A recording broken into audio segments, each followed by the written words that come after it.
Okay guys, welcome to the continuation of our new Fallout 4 playthrough. I think we're ready to set out now. I'm just going to sleep for an hour and then double check that we have fully sorted our inventory from yesterday. I believe we have, yeah, £77, that looks about right. So today, obviously we're still trying to increase our relationship with Piper. So I think the best way of doing that is by going to Diamond City.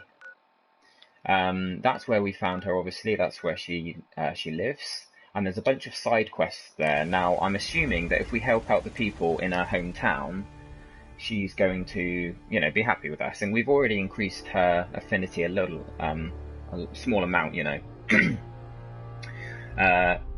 because she sort of triggered a conversation with us. Maybe we'll speak to her in a second and just see where we are with her, because you can ask your companions, how they feel about you. We just maxed out Codsworth before picking up Piper, so that was perfect timing. We leveled up several levels yesterday, I think from level 14 to 20, because our Idiot Savant was really paying off well. What you got for me? Hey, Piper. Let's have a little chat with Piper. Some travel fuel. Want one? I was just wondering where you and I stand. Look, you don't need to worry. We're fine, I guess. I want to do right by folks out here. I guess I need to know you do too. That's all. Sure. Okay, I think that's basically hinting that she wants us to help people. So maybe we could do some settlement quests, but I think if we start off in Diamond City. Now, for anyone new to Fallout, obviously this is, we've been here, but we haven't really looked around. I know my way around, obviously, so we're going to sort of have a bit of a look around so you guys can get to know this place. One of those things. It's that secretary of his, her and her perfect hair. The mayor's secretary. Come on, Ma. I cut her hair myself, and I know human hair. That's just it, Johnny. You wouldn't be able to tell. They're arguing about synths, obviously, since who people are afraid of. They kind of replace. You there. Well, let's go and speak to this guy quickly. Genuine, authentic, custom-made hickory swatter. What's a swatter? Rookie, eh? A swatter, my friend, is a Diamond City tradition. See, it used to be that this whole place was a stadium, and two teams would meet and play a game called baseball. His description's quite One team funny. would beat the other team to death with these things called baseball bats, and the best bats were called swatters. True fact. Oh, really? What kind of teams were there? There was the Diamond City Demolishers, big brutes of guys, played in full power armor with special pneumatic arms, for swinging. Then you had the Lexington Ladies, an all-female team with Coach Bloody Mary Sue at the helm, highest kill count in the league. I could spend all day talking about the Concord Crushers or the Quincy Killmeisters, but you get the idea. It was a hell of a sport. Look, dumbass, that's not how baseball was played. That right, Mr. Smarty Pants? If you're such an expert, how do you think it was played? It was more violent.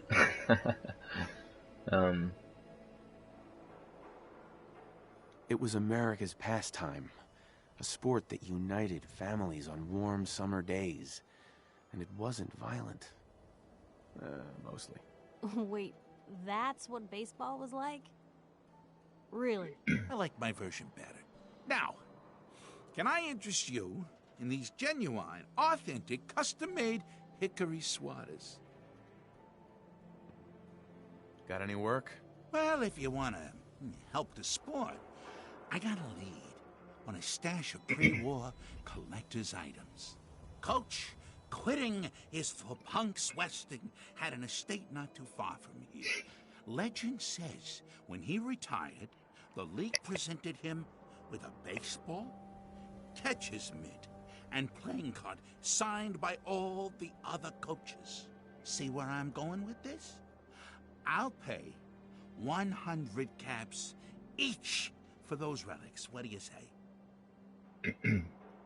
Right, so we're going to press the touchpad to change view so we can put on our charisma clothes. And I might as well keep these on whilst we're in Diamond City, because I don't believe there's going to be any fighting in here. 100 caps seems light. I need more. I like your moxie. We'll make it 125 caps apiece. How's that sound? More. We want all your money. Please. You own a whole store. You can do better. Look at that fire in your eyes. All right. 150 caps for each piece. His cough's as bad as mine. Deal? Right. One last one. You're holding out on me, Mo. Come on. Show me you're serious. Oh, if only Ice Julie could see that steely gaze of yours. She might have finally met a match. You win 200 caps each. But that's my final offer. You taking or leaving? A card, a mitt, and a ball. Got it. I thank you. And baseball thanks you. Hey. Sure managed to find your fair share of trouble, don't you? I knew,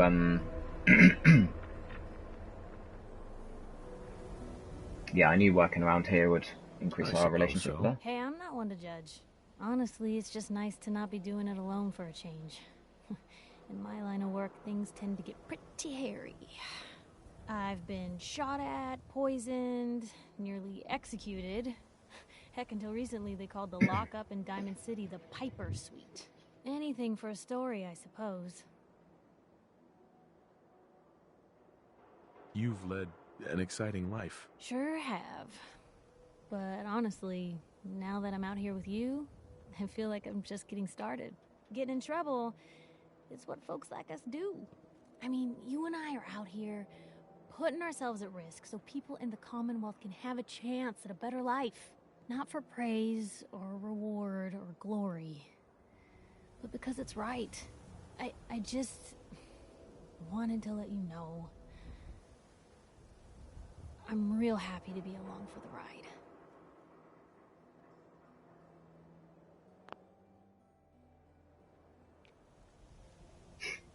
Right, so we're getting our first chance to flirt. This is one of the romanceable companions. I wouldn't want it any other way. I like having you close. Oh, thanks, Lou. That's awfully sweet and unexpected of you. So you want to get out of here? Heck yeah. I apologize for the ongoing cough. Does anyone fight back? This is important. Has to have enemies, right? What? You mean the railroad? Well, that's a fairy tale, man. They don't exist. Nah, I heard from my cousin.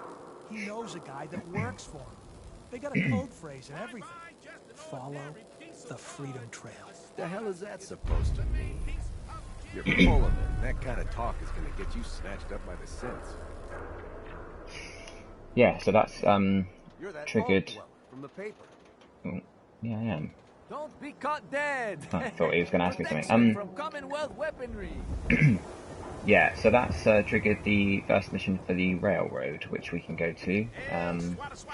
We've also got this mission for this dude. Hey, you're the new guy, right? Excuse me, you got a moment? Tell me, are you The new guy? Word kind of travels fast in Diamond City. What can I say? Name's Arturo Rodriguez. If you need protection, let's talk. well, thanks. So you know weapons, huh? Listen, I can sell you guns, swords, whatever. And they'll keep you alive for sure. But the real secret is in the mods. The little personal touches. Install a scope, expand the clip size, whatever. You spend time with your gear, and you'll have the right answer to every problem. Anyway, let's get back to you and what kind of protection you need. Okay, I don't really need to buy anything. We're always here.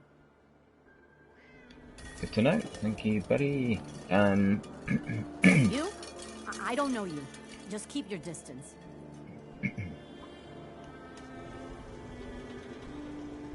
Keep calm.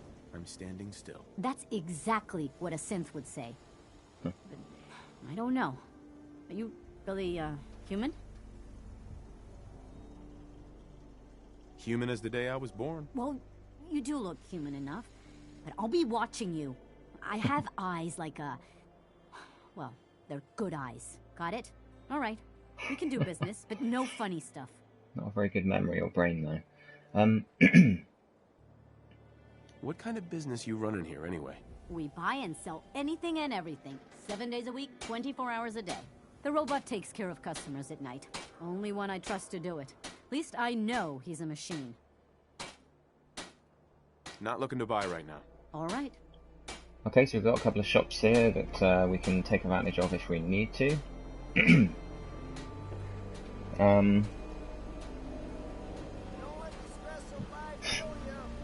Hey Manic Mechanic, welcome to the stream. We're not actually playing the DLC yet. We've got that planned for Saturday afternoon UK time. We've got a few that are coming back for that. We've just started the stream today. We're kind of prepping for the DLC. You know, we're leveling up a bit. We've started a new playthrough to do the DLC on. So so feel free to stick with us. We're going to be doing some missions around Diamond City. Solomon. We're trying to increase our affinity with Piper at the moment. Settle your nerves, let you chill. Looking for a job, if you got one. Yeah, I got something. Looking for a mutated fern if you find any. I hear some grows out near Forest Grove Marsh. Natural radiation sucker. Be great for cooking rat X or rat away. I don't remember this mission. Let's do a quick save and ask for more money. Sweeten the deal with some money, and I might be interested. All right, about 125 caps. Come on, make it worth my while. With all our charisma, we should be able to succeed One these. righteous talker. 150 caps. Yeah, for a Fallout game, it is nice looking. Compared to some other games, I'll walk out right now if you don't make me. It's not amazing, but Fallout is so much more complex than most games. So obviously, mutated fern. Obviously, it's not going to be able to look as good. Cool.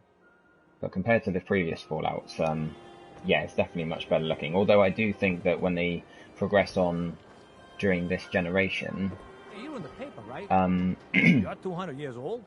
Looking pretty good for your age, huh? Yeah, during this generation, I think they're going to need to update their engine. Because it's starting to get a little dated, but it certainly does look good considering the sheer size of this game. But a special welcome, man, if this is your first time in the stream. We've been streaming this every day since Sunday, so this is our fifth day in a row.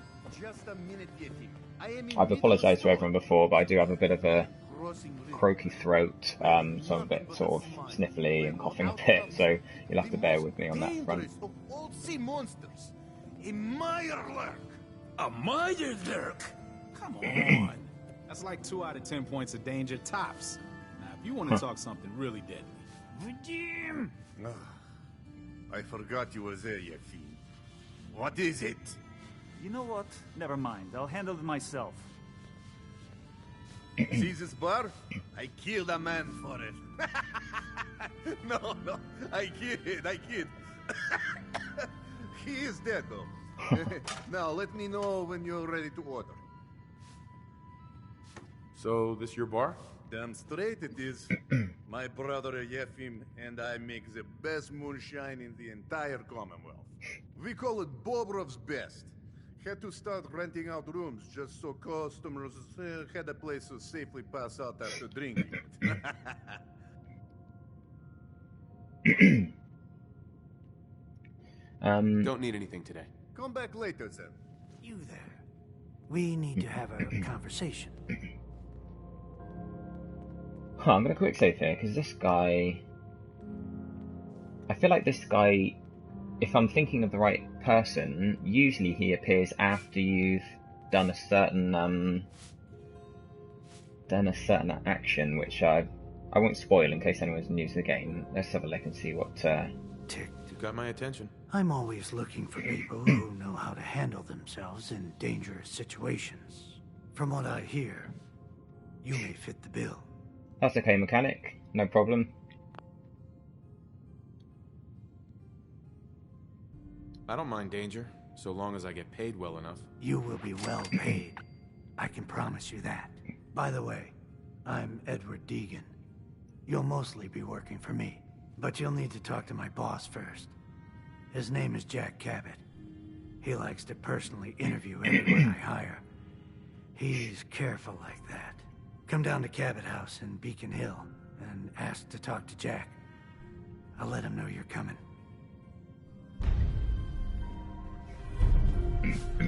Come, have a drink. Yeah, he does sound like Clint Eastwood.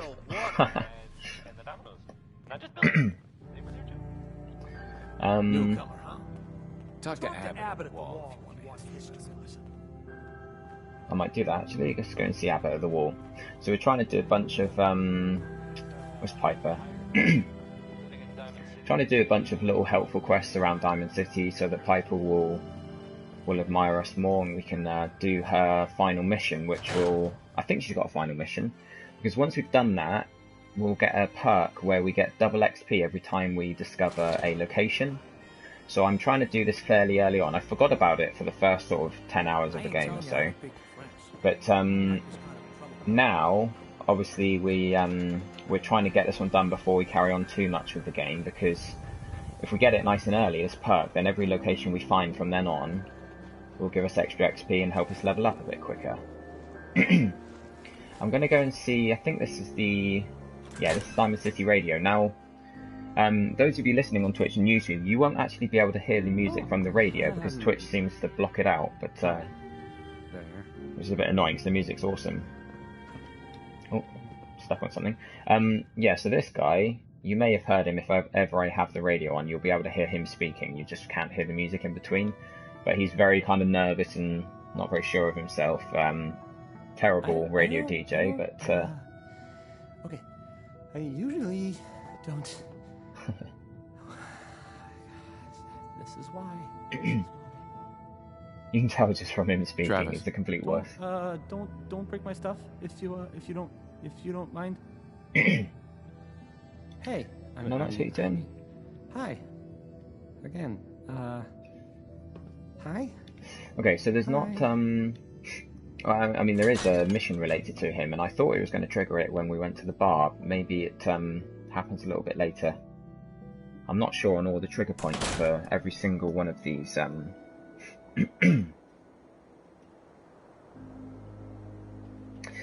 Yes, yeah, Manic Mechanic says it's best to use the perk from the beginning, obviously. I'm going to show you, because you're new to the stream as far as I can tell. Basically, I started off with 6 points in strength because I like to get the strong back perk. I always kind of regret that because I end up sort of waiting until I'm high level before I take the strong back so I can take all 4 of them. But I always go for locksmith, hacker, scrapper. I've done 1 level gun nut just so I can buy the better version of the turrets at my settlements.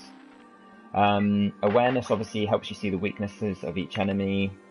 And I also went with Idiot Savant and the extra money and extra ammo perks, but obviously all of them are not combat related. But now I've got to the point where I've got all of those. At least I've got them, as high as I can get them at my current level. They're all kind of utility perks.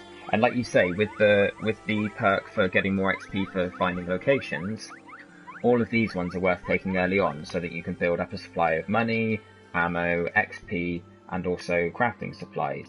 But now we've got all of them, we've started building up our agility, which is finally helping us to get a bit stronger when it comes to, combat. And we've got Action Boy. Next level, I think we're going to go for Hacker because we're going to be level 21. But we've got a lot of perks that don't really help us in combat. But we've got all of those that are worth taking right at the beginning. They have a much better effect if you take them early on. and then you can kind of wait until a bit later before you go taking all of the combat ones. Who's this guy? Is that McDonough?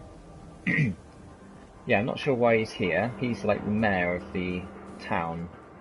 We spoke to him when we first came to Diamond City.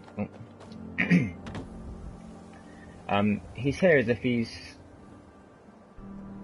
Huh, okay, people are starting to gather. Maybe they're waiting for some kind of speech.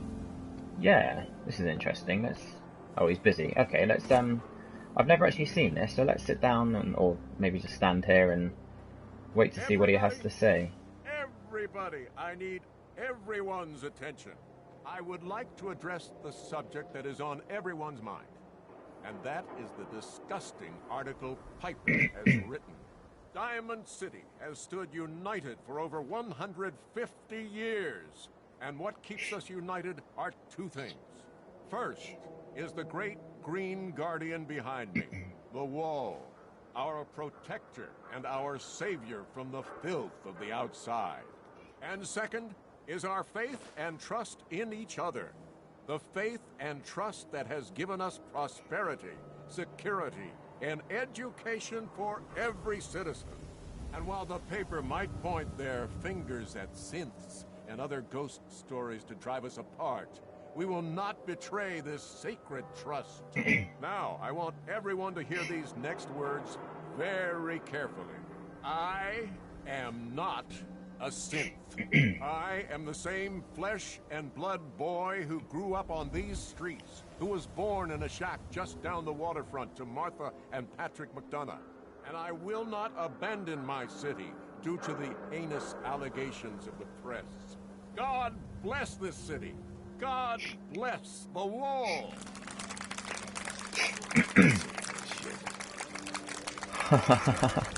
That's cool. He spoke to me because I sat next to him. Hey there. Trying to listen.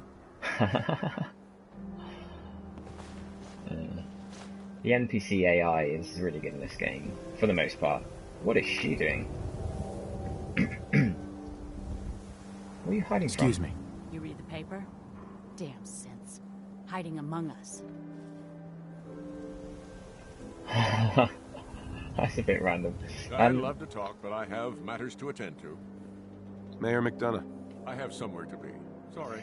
Okay, we're gonna go up, 2 seconds. Yeah, we're gonna go up to his office once he's back, but let's speak to this guy at the wall, because we were told to go and speak to him for a bit of a history lesson on this city. Don't worry, I won't. It's okay, Abbott. I got my eye on this one. Good.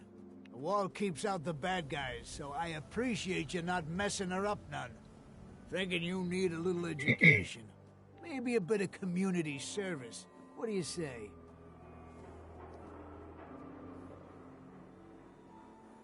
Happy to help out. You see this paint I'm using? Only one place left in the whole Commonwealth you can get it. Hardware Town. Ruin store close by to the west. Bring back a can of paint, and it'll be 100 caps in your pocket. How does that sound? Yes, he is absolutely a politician. Very stereotypical. And Hulk Hogan, yeah. You're seeing a lot of likenesses in these different characters. I like Only it. if you throw in some more money. Fine. Maybe 125 He does kind of caps. look like Hulk Hogan, I suppose. He was a crazy guy, wasn't he? I think you can do better than that. Driving a hard bargain, huh? 150 caps. Okay, do you reckon we can get this last one? I think we're going to Last reload chance. if we don't. Make this worth my while or I walk. Got me by the short Yeah. hairs here. 200 caps. That's all I have. Getting a nice bit of XP just from What can you just tell from me these speech challenges. Raiders moved in a ways back. Security says they can't handle them. That's why I'm running low. So, you still up for it? Yep. Paint Yeah. retrieval. I'm on it. Much obliged. Everything's happening quite differently to my previous playthroughs. Some of the little events that take place, you know, in Diamond City haven't happened yet, and there's been some new events like that little speech by Mayor McDonough.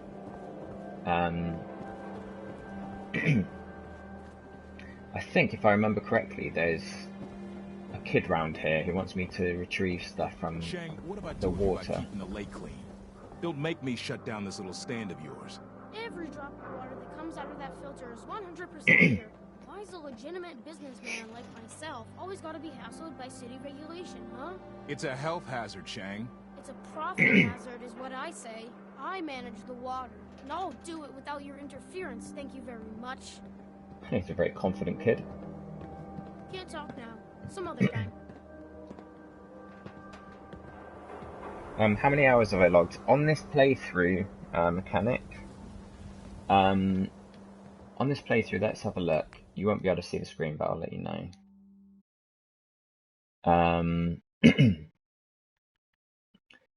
It's 21 or 22 hours. I've spent maybe 300 hours on previous playthroughs, but this is quite a new one. I started this week. We're just going to speak to this guy, and hi there. I think he's got a little job for us. Things to do, people to see. Okay, moving on. Maybe he's maybe because it's late, he's kind of heading home. How do we do the wait feature?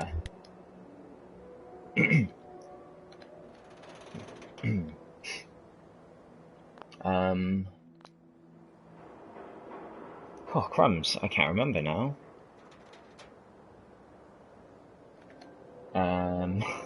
Oh, you can only do it when you sit. That's it.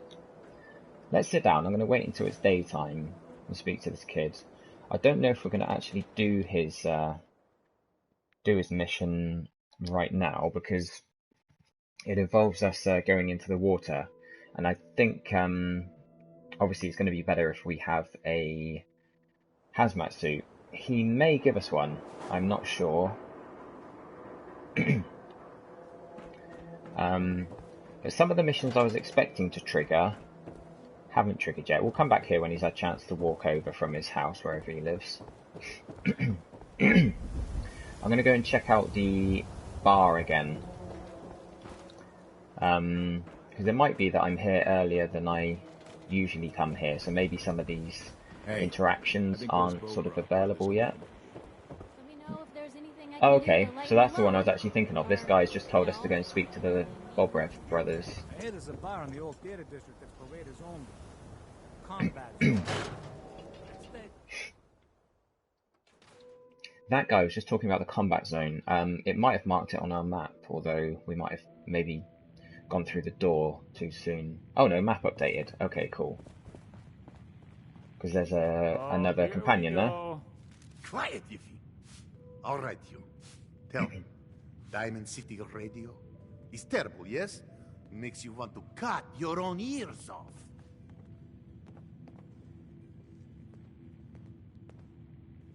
So, what's the issue? Have you not listened? This DJ Travis, he's terrible. Makes me want to go back in time and prevent radio from ever being invented. Vadim! It's true. Don't listen to my brother. Someone needs to get rid of him. We need a new DJ for the radio. I don't think many would notice if he, you know, disappeared. Are you serious? Did we not just agree this is serious problem? Calls for serious solution. First, you get him to follow you out of town. Vadim, That's this enough. isn't funny. Vadim isn't serious. He doesn't really want to kill Travis. Right. We're all just having a laugh. Hey, okay, good. I didn't want you to get the wrong idea. It's true. Only jokes. Travis is a good friend. Him and I worry about him. Poor Travis, he means well, but he does not have the confidence he needs for that job, or anything else, really. And so he's always awkward. He does not believe in himself, you see? He expects he will fail at everything, and so he does.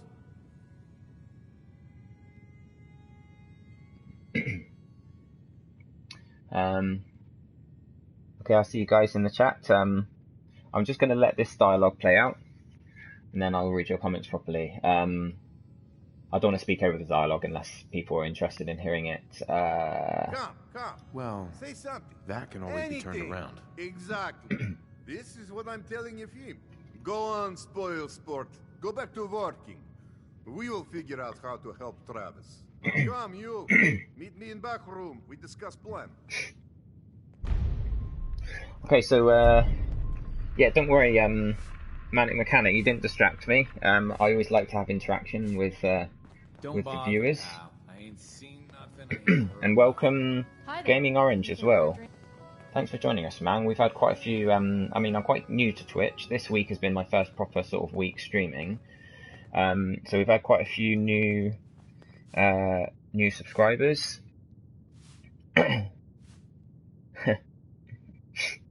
Okay, let us get down. Gonna see what Vadim has to say I here. am glad you are willing to help.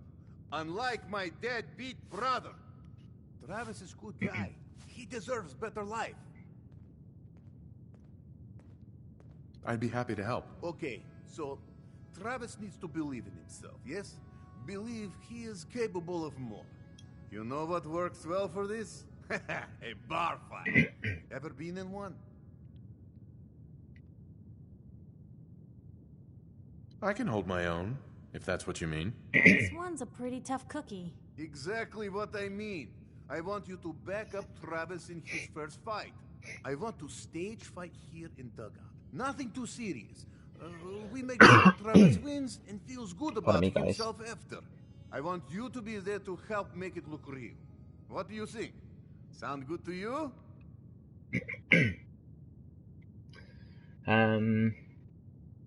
Yeah, why not? When do we start? Why not soon as possible?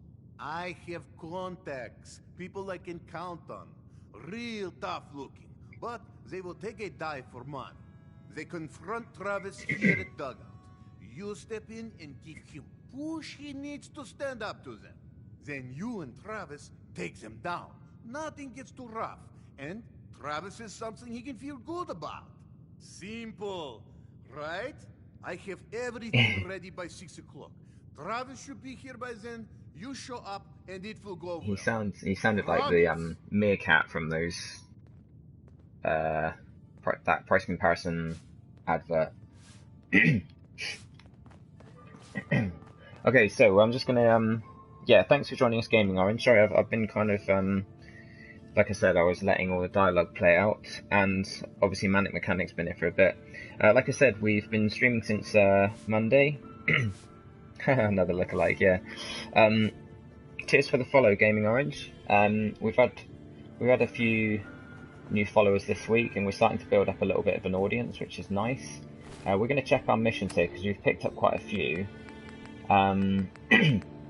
We've got those Radiant quests on the go for the Brotherhood. They'll help us level up a bit.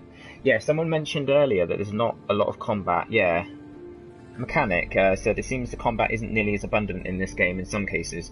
You're right, for this stream at least. There is a lot of combat in it, but obviously we're in one of the cities at the moment, one of the towns. So that's why, let's just have a look here. That's why obviously there's no combat, because this is all friendlies here. But thanks a lot for the follow. Thanks for you guys joining us. I am going to keep going, Orange. I'm going to keep playing through, and we are, like I mentioned before, we're planning on doing the Automatron DLC on Saturday afternoon. Now that's UK time, so obviously if you're in America, then I guess it would be sort of early morning sort of time. But I am uploading everything to YouTube, so check out my YouTube channel, which is Stay Patient Gaming. It's a dash rather than an underscore. But you'll be able to find it. Just search for Stay Patient on Google and you'll see me pop up. But yeah, we're gonna keep going through this. The reason I started a new playthrough is basically for the DLC. My last playthrough had about 20 settlements, and they were kind of glitching a bit, and I didn't really want to have to keep them all going. So in this playthrough, we've got a few settlements, just the basic ones that you have to get to be able to continue on the Minutemen quest line. But as you can see, I haven't really done anything there. I haven't built anything at any of them. I've done a little bit of building at Sanctuary just to have a very basic functional settlement. But these other ones, I'm going to leave them to their own devices, and I'm going to let them get kind of wiped out so that we can just kind of focus on Sanctuary and not have to kind of micromanage everything. Because otherwise, it's almost like spinning plates, you know.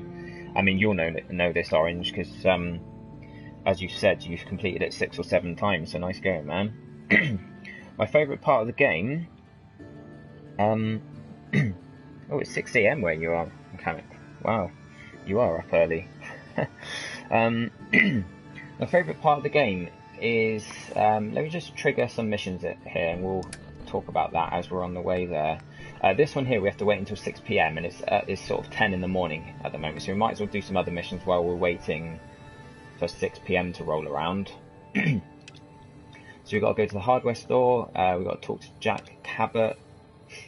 We'll leave that at the moment because that opens up a whole new quest line with the railroad. Let's do this one. Oh, and also we've got we've got that mission for... I'll tell you what we'll do. Flux sensor. Hubris Comics is right near this radio signal. So let's just have a look at our map and see where all these places are. So we've got hardware places right nearby.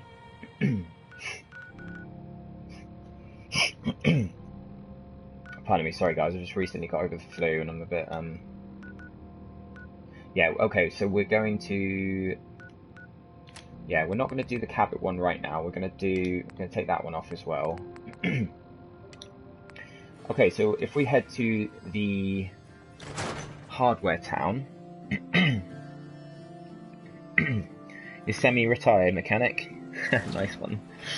Yeah, so my favourite part of the game, Orange.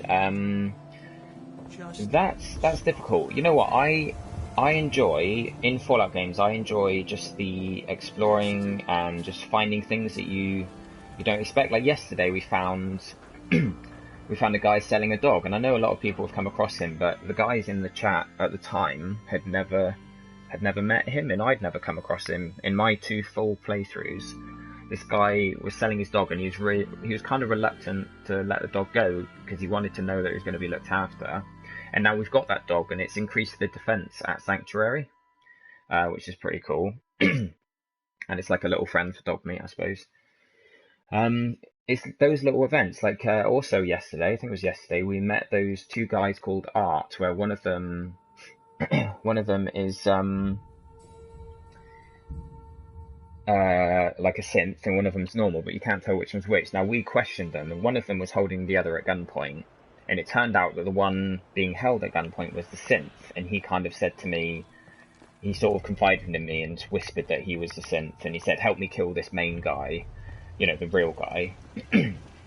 Let's just have a look here, where we...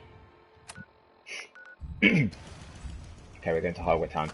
Yeah, yeah, so we talked them out, we talked the other guy down and sort of got him to drop his weapon. But then the synth started attacking, so we helped him. Oh, crumbs.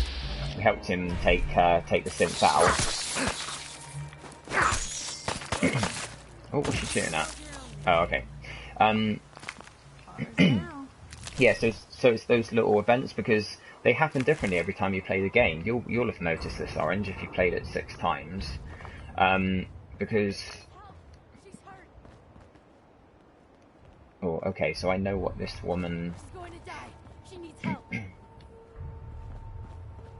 Hurry, she's in here. Settler. Right, I actually know all about this, so I'm going to take a side entrance. Now, this woman, when I came here last time, again, this is another example of how things play out differently, because like I was saying, those Art guys, they're both called Art, and one's a synth. Last time... Just listen to this. Rebecca pulled him into the front of the store, and everything seemed fine, right? He must have got spooked or something. Why? Because he suddenly starts throwing grenades everywhere. What? What'd you guys do? That's the thing. It turns out they weren't grenades at all. They were just rocks. He was making the sounds with his mouth. Heads being pulled, the whole 9 yards. Fucking nuts. Did you guys hang out? No, we just stood there. We couldn't believe what we were seeing. After he threw about a half a dozen rocks near the back. I've never heard that before. That's really cool. Machine gun noises.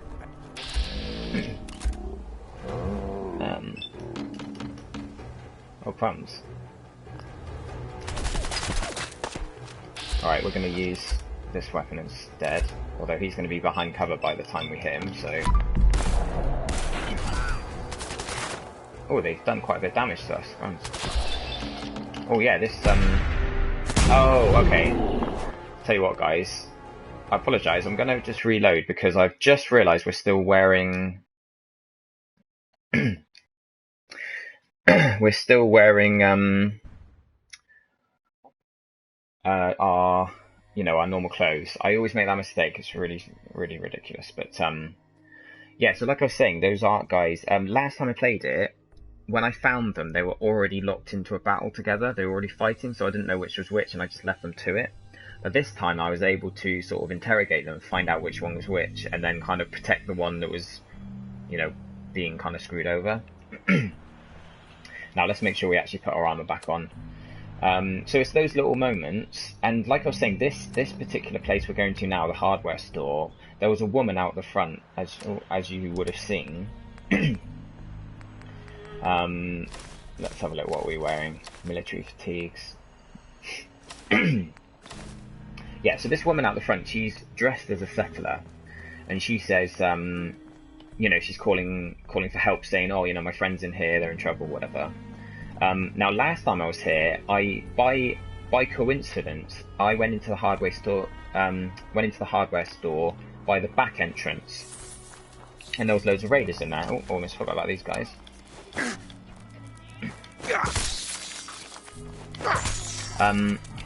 Yeah, so I took the raiders out, and obviously as we just back then, as we went around the side of the building to the back, those two guys were discussing.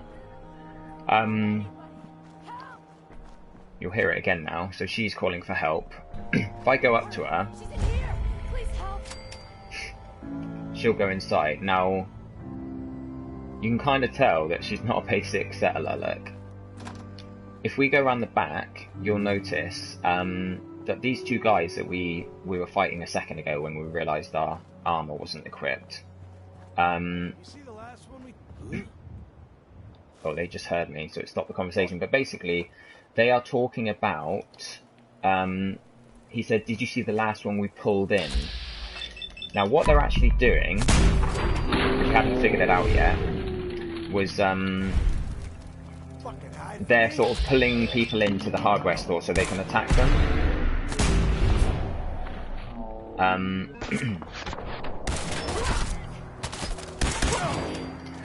So yeah, they're kind of pretending to be in trouble. They're pretending to be settlers, or that woman is, and then she's running in. The idea is you run in after her to help her out, and they will attack you and take your stuff. So, where did this other guy go down? Pardon me, guys. I'm very there he is. Disintegrated. So we're going to go in the back way, and we're going to... I think we've got a silenced... Yeah, we've got our silenced, freezing little sniper rifle now. So let's go in this way and surprise them, sort of flank them.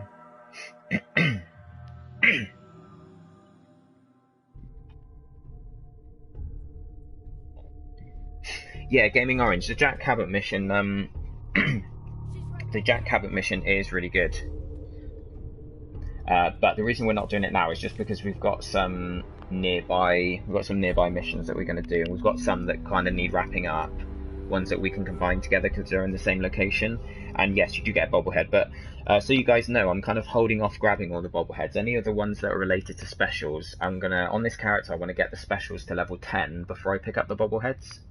So obviously the bobblehead, I think it's charisma, you get in the insane asylum type place, Parsons State insane asylum. That bobblehead, you know, we're gonna wait on. I'm just trying to figure out where these guys are. Luck finding anything in here. What else have we got here? Yeah, it's funny, isn't it? A lot of people do like watching games as much as they like playing the mechanic. Some games are fun to watch, and I suppose you need to be fun to listen to. I don't know if I am yet. People keep telling me that I'm good at streaming. I've not done much of it. I don't feel like I'm very good myself. But there's the one that was trying to pull us in. Like she is a raider, as you can see. So as you say, mechanic, it is a trap, just as you mentioned. as like we were talking about, it's basically they're luring you in so that you get caught in their trap. And okay, so that's like the big kind of boss dude. We're gonna have a look at their weaknesses. Oh, hello. Okay, so he's weak to energy weapons. So we're gonna use our special. She might finish him off for us. Oh, I haven't got any. She's down. Right, we're going to need to take a bit of cover here and let our action points regenerate. You're a big fan of Fallout New Vegas, though, are you? Who was that? Mechanic. You played it 14 or 15 times. Crumbs. I do love New Vegas. I love all the Fallout games. I've never played the first two. The first two games are... Oh, what's he doing? Sometimes they get a bit caught up like that, don't they?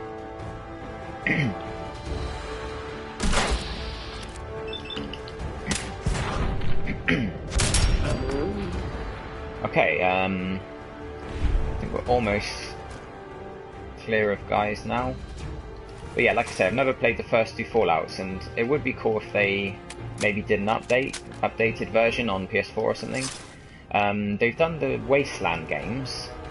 Is it Wasteland 2, I think, has been released on PS4? That's pretty cool. It looks like we've got a few more in the stream, so don't forget to make yourselves known if you're watching on Twitch and you're in the chat. Come and join the discussion. If you're here for the DLC, we will be playing it, but we've kind of planned it for Saturday. So I'll put an update on the channel. So if you follow me and keep an eye on the channel on Saturday, it will be afternoon GMT. Sort of. It's not set in stone yet. You know, something might come up. I might need to do something else or whatever. But I'll put an update on no matter what happens.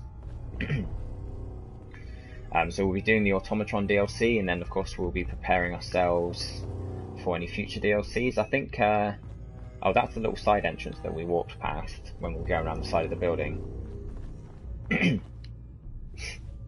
Yeah, the next DLC to be released is going to be sort of, it's not really like a mission DLC, it's just adding new features so that it allows you to capture creatures and like keep them in cages at your settlements and have them fight each other and stuff. I don't know if you guys have seen, there's been some videos on YouTube of, you know, on the PC version, people have been, I guess, modding or hacking the game so that they create little areas, little boxed in areas of their settlements, and then they sort of spawn in tons and tons of enemies, and they sort of have battles between, it might be like 20 Deathclaws versus 100 super mutants or something.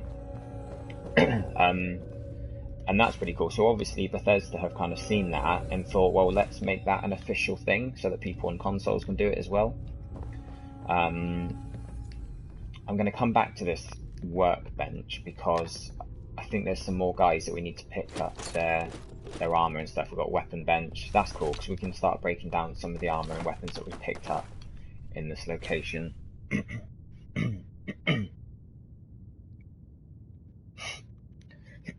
Pardon me.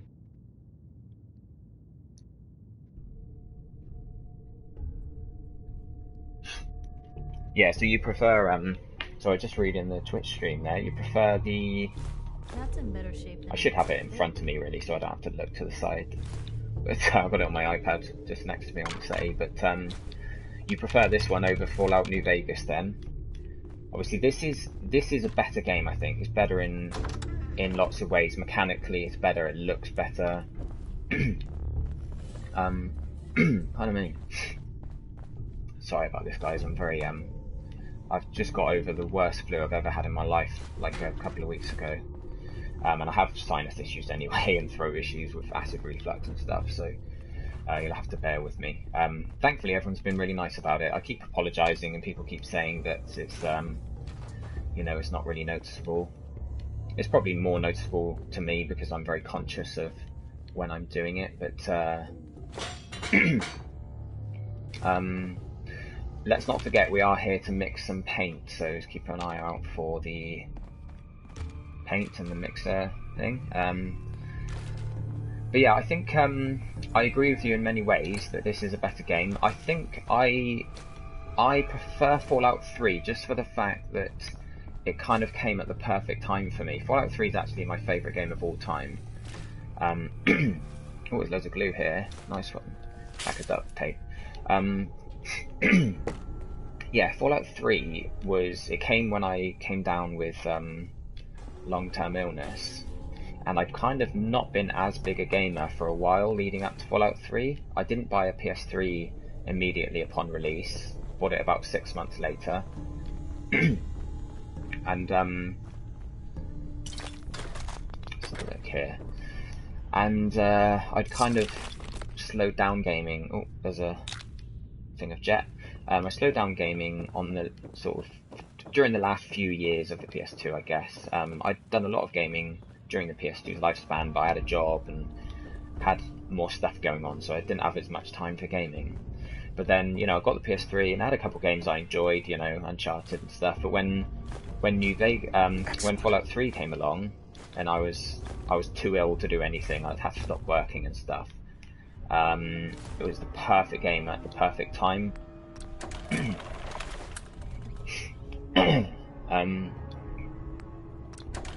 Let's make as much green paint as we can and give it all to Abbott. So yeah, it's quite a kind of, it's a very nostalgic game for me. It kind of got me through a tough time, you could say. So my memories of Fallout 3 will always be, you know, better than any future Fallout. Although you could say my my expectations for Fallout 4 were incredibly high because, you know, of the previous Fallout games being my favourite games. And usually when you have such high expectations, there's no way the game can meet them. You know, it's never going to be as good as you want it to be or as you expect it to be. But in this case, I think it says a lot for Fallout 4 that it did meet my expectations in most ways. In some ways, like, I always prefer the way Fallout 3 is structured story-wise, where there's one story, you play through it from start to finish, and you kind of, you know, you're doing the right thing. You can choose how you approach each mission, and you can choose how you do, you know, whether you're a nice guy or a sort of bit of a jerk throughout all the side quests. So it gives you enough choice in that way. But, you know, when it comes down to the basic story, you know what you're doing, and there's no real choices. But in New Vegas and Fallout 4, obviously, you have several endings which you can choose between. And I think, although that's cooler in some ways, I feel like in Fallout 4, none of the endings really spoke to me as being the one that I wanted to do, because I've done all four of them, but none of them felt right to me. You know, none of them made me think, right, yeah, this is the one I want to stick with, you know? So I almost feel like I want to play this playthrough up to the point where you know, you're not committed to any of the actual factions. I don't want to commit myself to any of the factions yet. I just want to kind of be free to do everything in the game, because otherwise if you tie yourself to one of the factions, then it closes you off from being able to do any of the side quests for the other factions. Hey. You say the word. Let's just give Piper... let's give some of our stuff.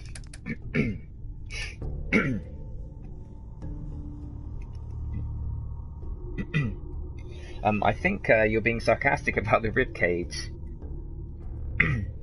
Manic Mechanic. He says a dead guy's ribcage is always useful. Now, either you're referring to the fact that you can use them to make oil, or you're being sarcastic. Now, if you are being sarky, that's fine. I'm always a big fan of sarcasm, but I'll show you why bones and rib cages are actually very, very useful when we get back to our settlement.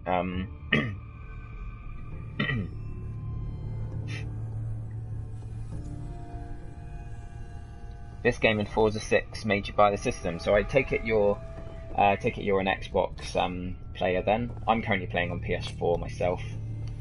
But I see what you mean. Yeah, they're the games that made you want to invest in the next gen consoles.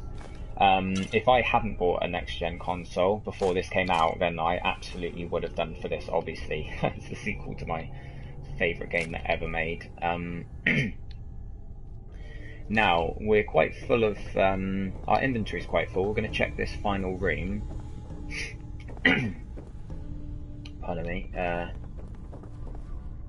feel like we haven't been here yet. Where does this go down to? Does this circle back round? Yeah. Okay. Yeah, we have been down there. So we're just going to check this final room, which I think is the main sort of office. There's going to be some money and stuff in here because I've got the perk finding more money and ammo. Block cap mine. Let's just make a save before we try and pick this lock, just so we don't lose too many lock picks. We've got 84 though, so we're doing pretty well. That one was obviously nearly broken already anyway, so... Oh. Okay, so it's roughly around here somewhere. Let's have a look. Yeah, around here I should think. Back a touch more. Oh, no. Back the other way. It's very precise, isn't it? It'd be good when we get some legendary armor that makes lockpicking easier. Ooh.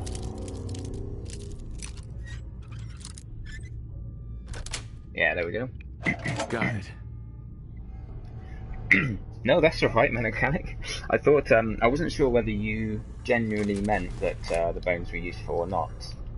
And it's absolutely not being rude, man.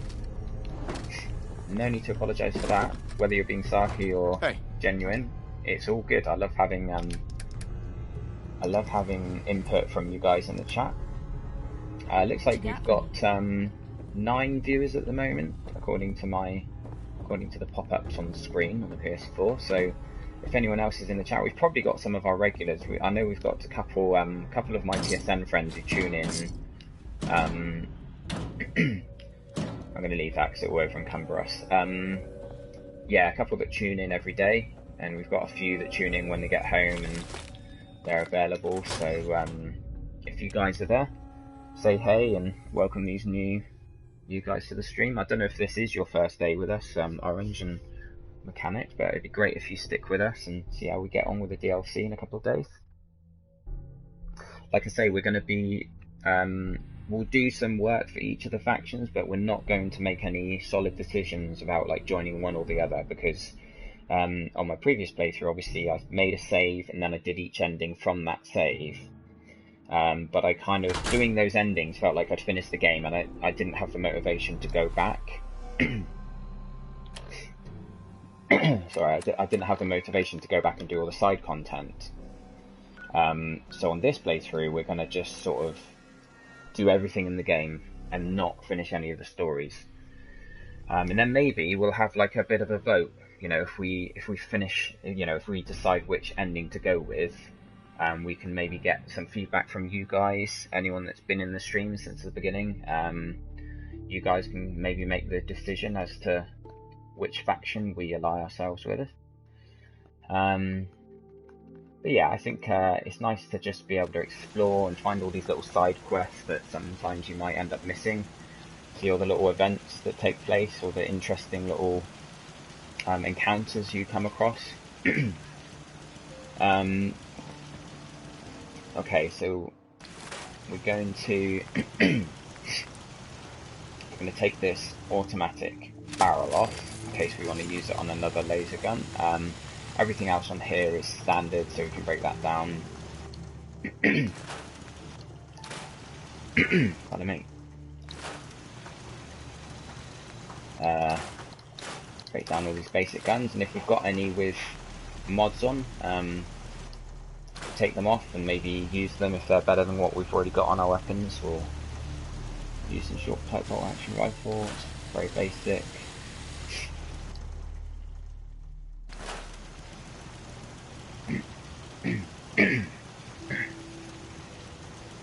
Is there a jetpack in this game? Okay, so I'm guessing you've either not played it or not played all of it. There is a...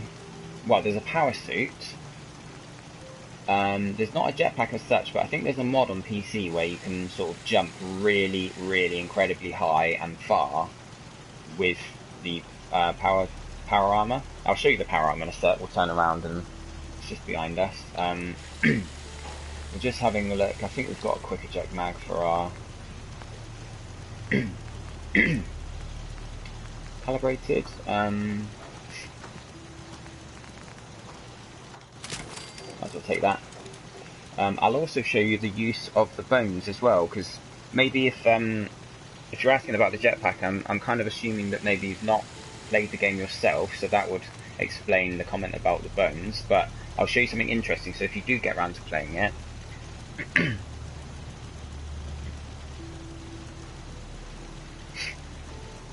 yeah, if you do get around to playing it, you'll have that little bit of info to use. We've got someone new in the chat here, Neil. Welcome, Neil. You've completed the main quest, staying friendly with Minutemen, Railroad, and Brotherhood of Steel. Yes, that's certainly possible. And he says that maximises post-completion Radiant quests.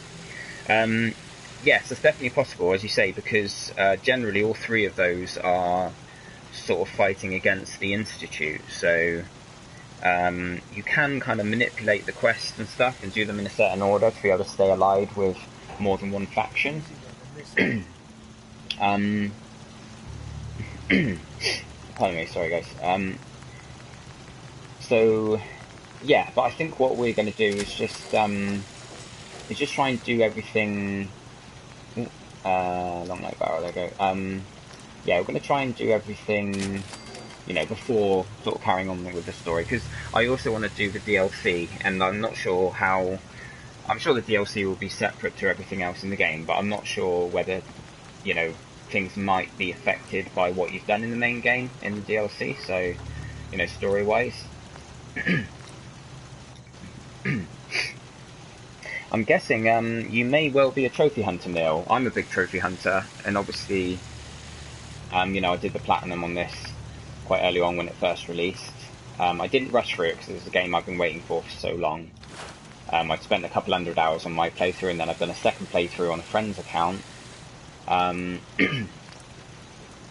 me. Oh. So that second playthrough I did the platinum in 50 hours. So you're probably like me, you kind of figured out how to do, you know, do the quest in such a way that you can stay allied with all the different factions apart from the Institute.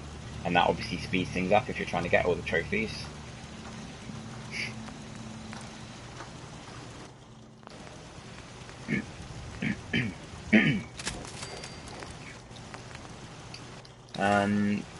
I think we'll get rid of that snub-nosed pistol. We've only got a tiny bit of ammo for it, and it's not got any decent mods on it anyway, so...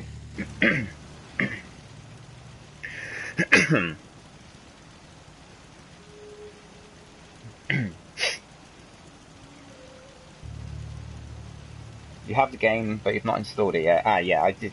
I remember you mentioned that, actually. You said you've not installed the disc. You got to do it, man. It's so good.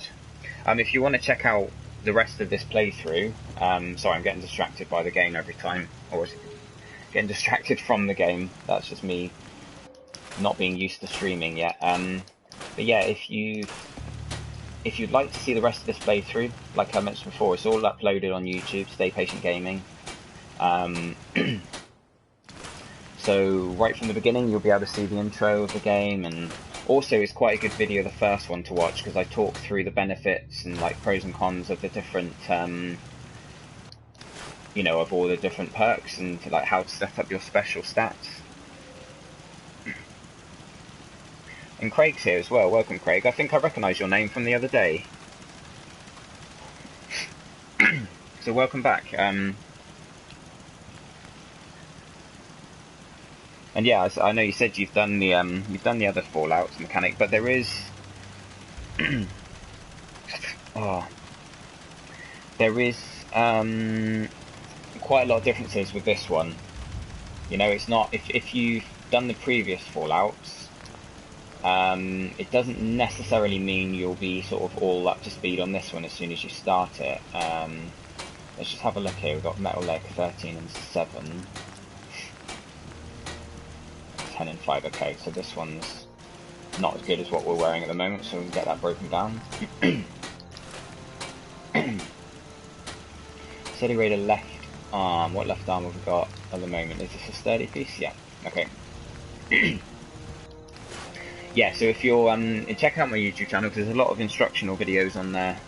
In fact, as Neil's just mentioned, the 100% happiness settlement trophy was by far the most boring one, but I've got a video up for that as well. So if you are looking to get the trophies, or the, should I say, the achievements mechanic,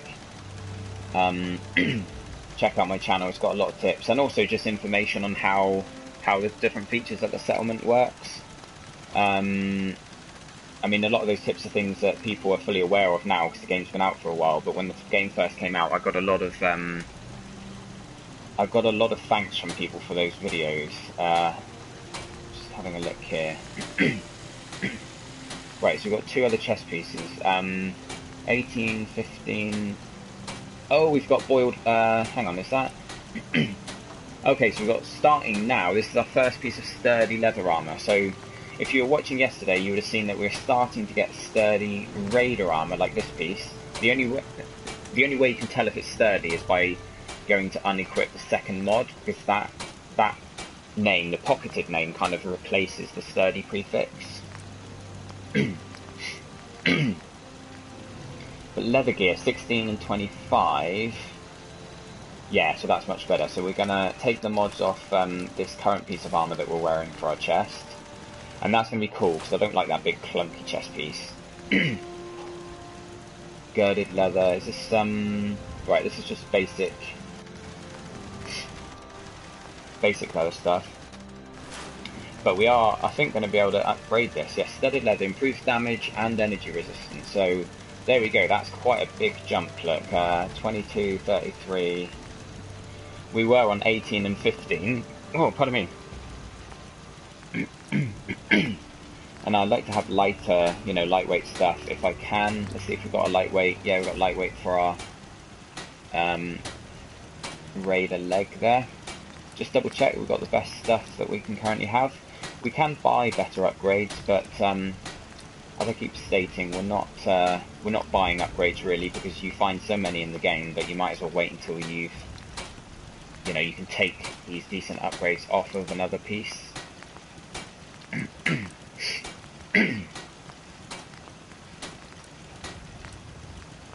Yep, cool, okay, all good. So we've got a nice bit of extra action points available to us through all this armor with lightweight mods on them.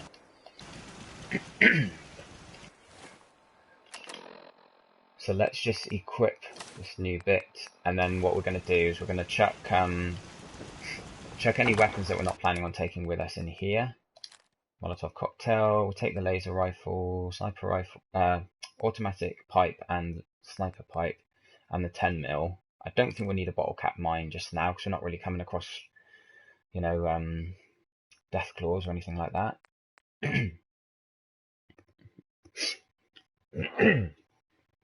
Oh, I do apologise, guys. Right, so now we'll put all our junk in, and then we're going to just throw in anything that we're not going to be worried about wearing. I'm going to keep the dog armour, just in case we do start using the dog again, which we will do at some point, because we're only using the other settlers so that we can get their perks.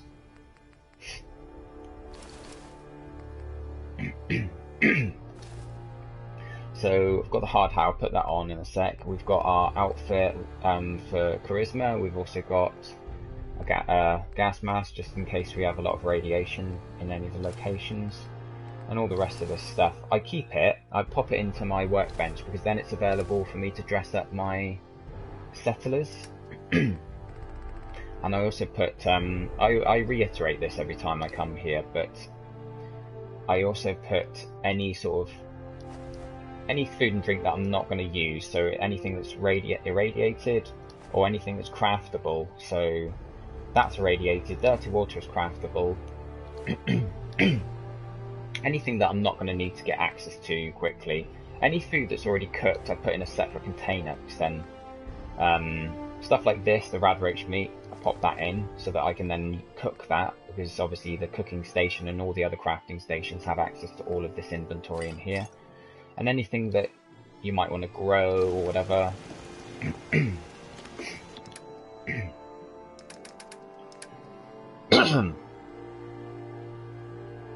The moonshine and the iguana in here. Oh, the sweet roll can... You get quicker and quicker at sorting out your inventory. I've also got another box for all my, you know, all my, what are they called? Chems. Obviously, the Stimpaks don't weigh anything, thankfully. Then I think it's just mostly the mods that we've been taking off. We can pop all them into our storage as well. Okay, good. Now we might just take a look. Now I'm just going to show you, if you're watching Mechanic, the usefulness of bones. Now this cutting fluid, we picked up quite a few bones in that last mission. This cutting fluid takes acid, bones, purified water and steel to make. Now the benefit of making this is that it's basically a junk item, and junk items are used as crafting supplies. So each junk item will be made up of things like wood or steel or tin or whatever. And then you put them in your workbench, and those junk items are used to fund your building, whether you're building stuff for your settlement or you're building mods for your weapons or armor. So that oil, that thing that we just made, cutting fluid, is made up of steel and oil is quite difficult to come by. There's not a huge amount of it, and it's quite important. You need it to be able to make a lot of the mods for your guns, and also the turrets that you put out for defending your settlement. One thing we're going to do quickly is, because we've got a couple more settlers here, we're going to call them over. In fact, before I do that, I'm going to check and see if I've got any more clothing to dress the farmers up in, because the way I do it is I... oh, where are we?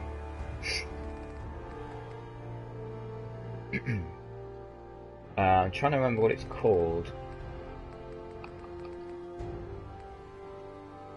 What's the casual outfit? Maybe...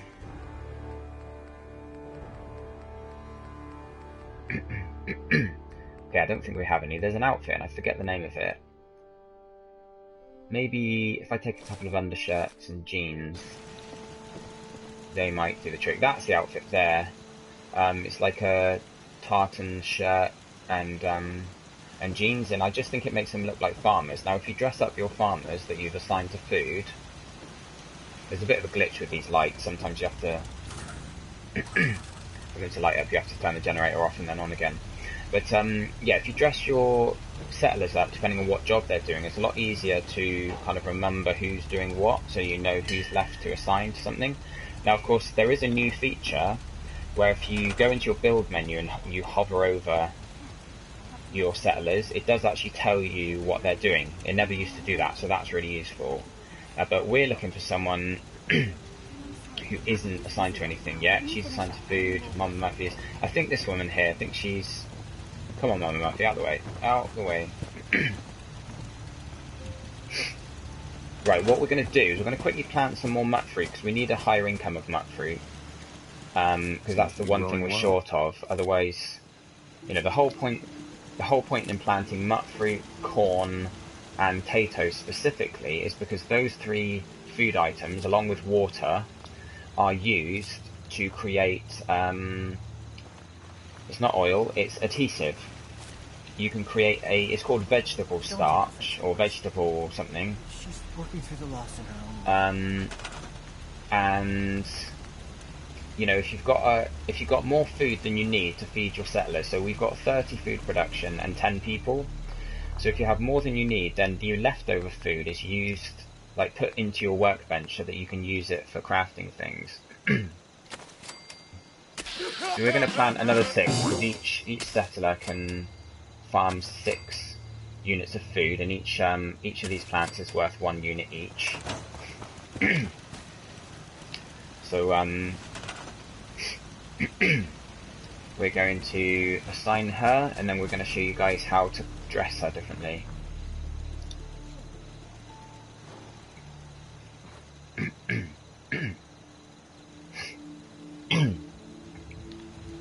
Okay, for some reason we've only got... Okay, so we have now... Yeah, we've got all 36, so as long as it's a multiple of 6 and you know everything is assigned, now we're going to go and dress her up in a t-shirt. So that's her, isn't it? Let's just double check. I just want to trade a few things. Of course. Summer shorts, yeah, good idea. Yeah, the building is great. The thing is though, like I mentioned, I spent a lot of time building on my previous playthrough, and I had about 20 settlements, and I pretty much built like a sizable settlement at each one. But when you do that, you feel quite, you feel that you're responsible for it, and you want to make sure each one is protected, which is fun, but it does take up a lot of time. And sometimes those settlements glitch a little bit. I had one of mine glitch where there was about 47 people there, which there shouldn't have been, because it's basically linked with how high your charisma is. I'm just going to assign this settler to a different bed, because that's my bed. Who's been sleeping in my bed? There you go.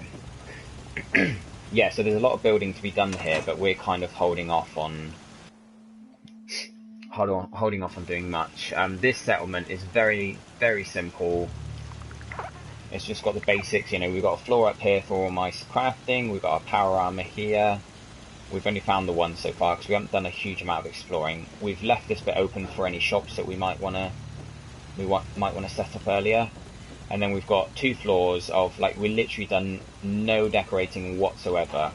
My previous place looked really cool, it's like a proper home.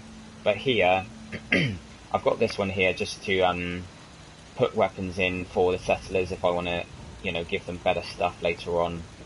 But we've got the food out the back, sort of nicely lined up. I think they've done quite good at lining those up in rows and columns. And of course, around the outside, if you want to find out how to attach little bits of floor to the edge of your building like that, there's a video on it on my YouTube channel. Plus, obviously, I showed you how to do it on one of the other streams whilst we were doing this playthrough. But yeah, it's really kind of it's nothing special. It's functional. It's not exactly pretty, but it does the job. It's nice to have everything centralized. So we've just got this one building rather than spreading it out and having buildings all over the place. we've got the one building so that it's much easier to defend because everything's kind of in one place. So you can just surround it by turrets like we've done there. Yes, if you want to watch me building it, mechanic. I did create this building. It's very basic compared to some of the other things I've created. But as you can see, each piece is kind of... See, we can take away the stairs, we can take away anything. It's quite straightforward building stuff. Some people take a while to sort of get their heads around it, but if you want to see me building that, I do give tips as we're doing it. So check out, I think probably part 2 of the stream, which will be on YouTube. Either part 1 or part 2, we spent the time building. Skipters, welcome to the stream, man. Or woman, if you're female, sorry about that. Hey, how does the game calculate the chance of your settlement being attacked? I'm not entirely sure, but I think the higher your defense rating... Let's have a look at this quickly, actually. I think the higher your defense rating, the lower your chance of being attacked. Yes, it's better than running around to all lots of smaller buildings. It's actually quite a small building, this, believe it or not, mechanic. But yeah, back to your question, Skipters. If you look at the list here on Sanctuary Hills, from what I understand, and I've also done a video on this on YouTube, quite a few guides on YouTube for these different features, so check out my channel, Stay Patient Gaming. As you can see, my defense is 105. Now, from what I understand, your defense needs to be equal to or greater than your food and water production. Otherwise, it will have like an exclamation mark next to it. So if you look at these other settlements, like Oberland Station, for instance, they've got 2 people, so they need 2 food and 2 water. Now they've got enough food and they've got enough water, but I haven't built anything there. And the same with the other ones. So their defense, they've got 0 defense, which means there's an exclamation mark. Now what that means is their happiness is going to be either going down or staying at a low level. To be able to increase their happiness higher, and as you can see, ours is 83, which is probably as high as it's going to go without building any shops, because the shops increase your happiness as well. And also the dog does, which I didn't realise. The dog that we got from the guy I mentioned earlier, we bought a dog off a guy out in the wasteland. He increases your happiness, because I guess everyone's kind of happy to have a companion, a pet there to play with or whatever. But the chance of you being attacked, I think, is based on that. Like if your defense is higher than your food and water together, then it lowers your chance of being attacked, but you still will get attacked. You know, if I get a notification saying your settlement's being attacked, the chances are it will be one of the other ones. It's probably not going to be Sanctuary. In fact, on my other playthrough, let's have a look here. Where are we going?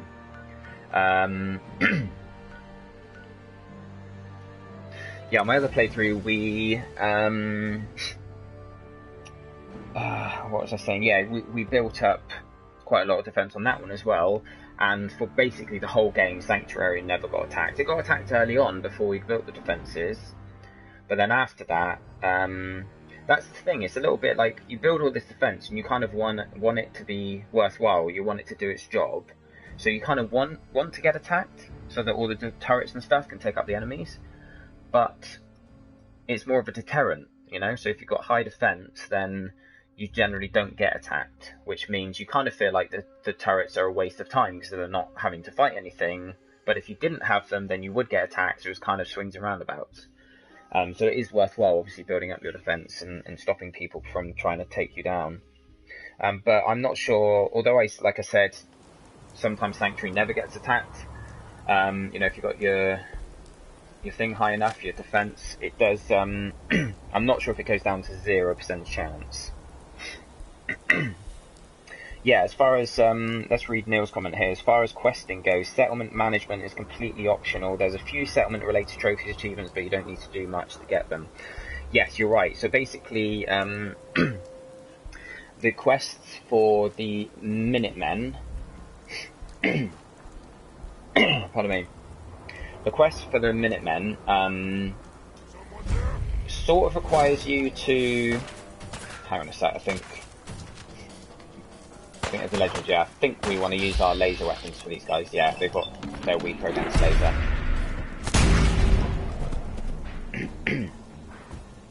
This is quite a tough area. Pardon me, yeah, so I might be distracted a little bit from the chat, but yeah, the Minutemen quest requires you to settle or help out, I think, 5 settlements, but there is a way of getting around it. It's basically, there's a quest that Preston Garvey will give you once you've done enough to help him. Oh, crumbs. Yeah, so he'll sort of, he'll say, right, there's a settlement here that needs your help. You'll go and help them, and once you've done 5 of them, he'll give you the next step of their, like, proper quest line, which is to go and free up the castle. Which is sort of their old base of operations, but sorry, I'm just a bit nervous because there's a legendary skirmisher in here and he's going to take a lot of damage, I believe.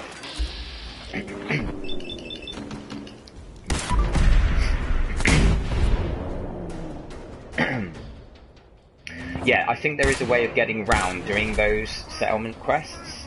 I don't think you necessarily have to do them. I read somewhere that you can sort of make a save and then reload that save when you speak to Preston, and you know, randomly you might get the chance to do something else rather than those, rather than freeing up 5 settlements. He might give you a proper mission to do, and then that will trigger the quest. Oh, okay, there's something in the way.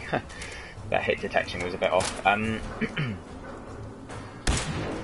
Yeah, that's really annoying. These little sticks that are sticking out of the ground are stopping me from shooting him. Yeah, so there's a way around it, which I'm sure Neil's aware of. So if you are going for trophies... Oh, he's leveled up as well, look. Okay, we don't have... we don't have Piper with us anymore. She's gone down. So we're just going to wait for our AP to recharge. It's quite an easy guy to take down. It's just that he's got a lot of health. He's not doing too much damage to us.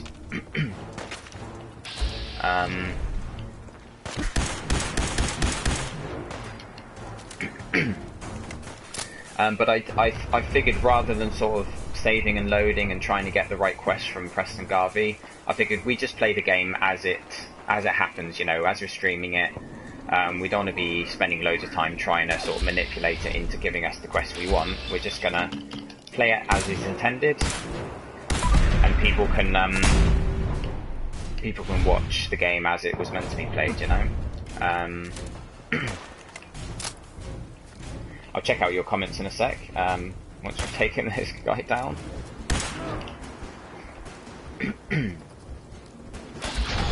Oh! Where did my life go? What just happened? I thought I had almost full health. I must have just not looked at it for a few seconds. Crumbs. That's insane. Sorry, guys. Okay, let's load our autosave and I guess start this bit again. That's really weird. I don't usually lose track of my health, but I just randomly went down.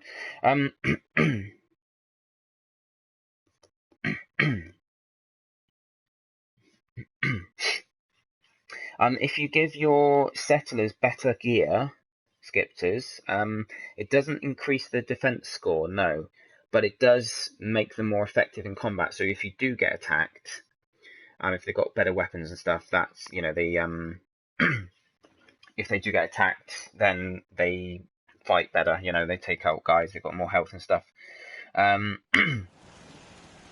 Yes, as you say, it's still useful. If you gave your guys miniguns, the thing is, you said about giving them miniguns and lots of ammo. I think you only need to give them one bullet. I'm not sure if that works for heavy weapons. Maybe Neil could answer that, because it's been a while since I played this, so I'm kind of trying to remember how things work. But if you give them one round for the gun you give them, then that, as long as they haven't patched it, that should give them infinite ammo for that should give them infinite ammo for that weapon. And yeah, you don't have to apologise for the questions, man. Yeah, like you say, I've put in the title that I'm giving tips to beginners, so so yeah, that's what I'm here for. And like I say, I'm uploading all this to YouTube, and there's plenty of tips videos on YouTube. So yeah, keep the questions coming. I haven't armoured Piper, Neil, just because I haven't really got around to it. We've only just got her yesterday, and you know, she doesn't die as such. She just sort of goes down, and then as soon as you've taken out the enemies, you know, it brings her back up. But I could armour her. I guess maybe I'm playing on a slightly harder difficulty. Oh, crumbs.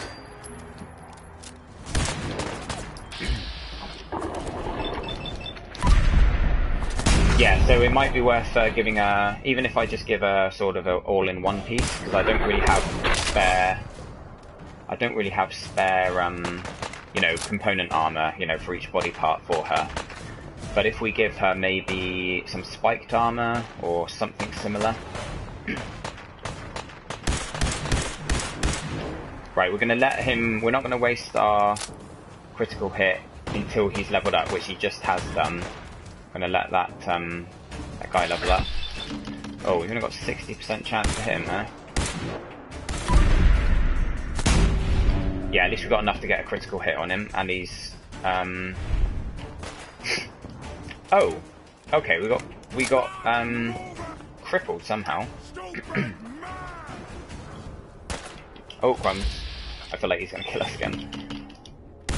Oh, we're not in a very good place here. We need to run, get out of there. Cool. Right, is Piper still up? I can't hear her shooting.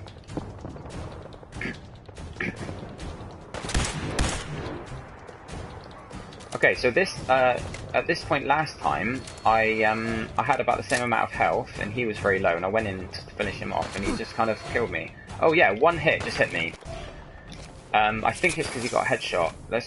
We've got plenty of stim packs, and as we get further into the game, we're going to use less and less because we're going to be leveled up more. So I don't mind using a couple there just to make sure we don't have to restart this again.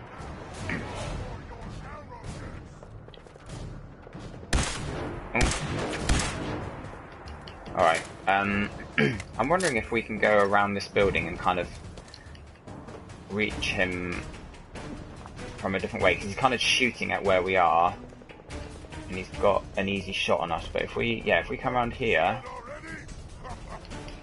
right, we're going to kind of flank him, look.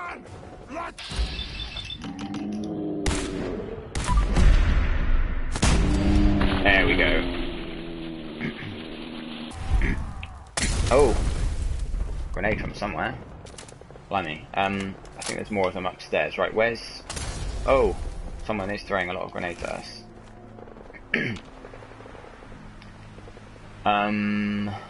Oh, okay, this is him. Ah! No, I don't want to be in... Ah! Oh, I'm stuck on something as well. Damn it. I was stuck on Piper, that's typical, isn't it? I was trying to run out the way of that grenade and it just smashed me right in the face.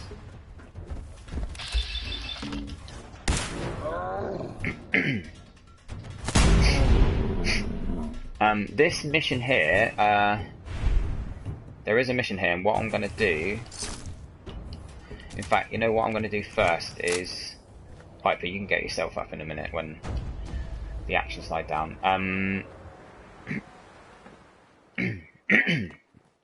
First things first, let's get this legendary... Critical hits cause target to frenzy. Okay, that might be interesting. What I'm going to do is try and find a bed, because I don't want to have to fast travel home or anything, but we've lost a lot of life there.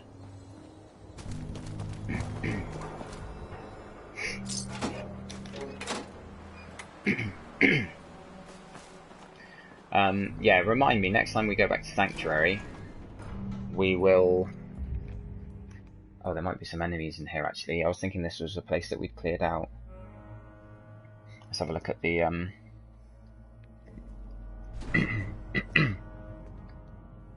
Yeah, oops.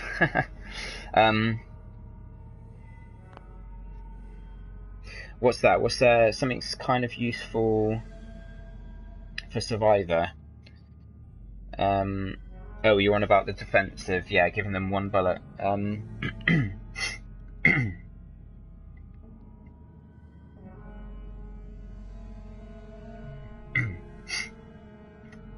Pardon me.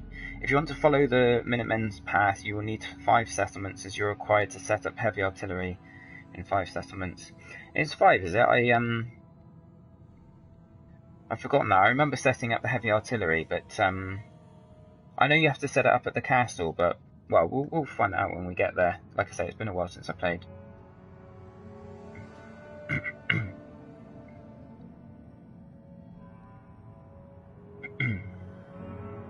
Skipters, what will happen is he asked about how efficient the defenders are and whether it's worth having them on defence. Basically, if you get attacked, all of your settlers... well, we've got a lot of comments here. Let's just have a look through these. All of your settlers are going to fight. Like, whether you've got them on defence or not, they're all going to get their guns out. If you put them on the little... There's like... Let's keep playing whilst we're here. Hopefully there's a bed in here. If you put them on actual defence, so you put them by a guard post or a guard tower, then they will obviously add to the defensive score for your settlement. So you know you'll have a higher rating for defence. But all of the guys, you know, whoever they are, they're all going to help defend. So if you give them better stuff, then yeah, obviously that is worthwhile. I could have sworn that there was beds. Oh, pardon me. I could have sworn there was beds in here. I want to sleep before we go into that mission, because what I'm going to do is I'm going to play the radio signal. Help or mayday or whatever it is one says. This is the radio signal for the mission we're doing. My name is Rex Goodman. I'm being held prisoner on the top of Trinity Tower. I think the super mutants plan on eating me soon. I'm saying this to repeat. Ah, shit! Gotta sign off. One of the super mutants is coming. I think, Help or mayday or whatever it is one says on a radio. Oh. My name is Rex Goodman. Okay, so this guy is basically asking for help. He's been captured by super mutants, and obviously they are the super mutants that we're just fighting. But we need to go into that building and take out the rest of them and rescue him. Oh, is there a bed down there? This looks like a little living area. I don't think there's a bed though. My name is Rex Goodman. All right, well let's go somewhere else then. Find ourselves a bed to get into. Oh, come on. This is embarrassing. I'm trying to get up. One of the super mutants is coming. Help or mayday or whatever it is. Okay, I'm gonna turn that radio off now because he's. Oh, caravans. This is an emergency broadcast. I haven't listened to this yet. Our caravan's under attack by hostile robots and needs some serious help. Oh, of course, right. We're not going to listen to that yet because that's for the DLC. We're going to do that on Saturday. So don't forget to join us on Saturday afternoon UK time. Let's have a look though. I'm going to quickly...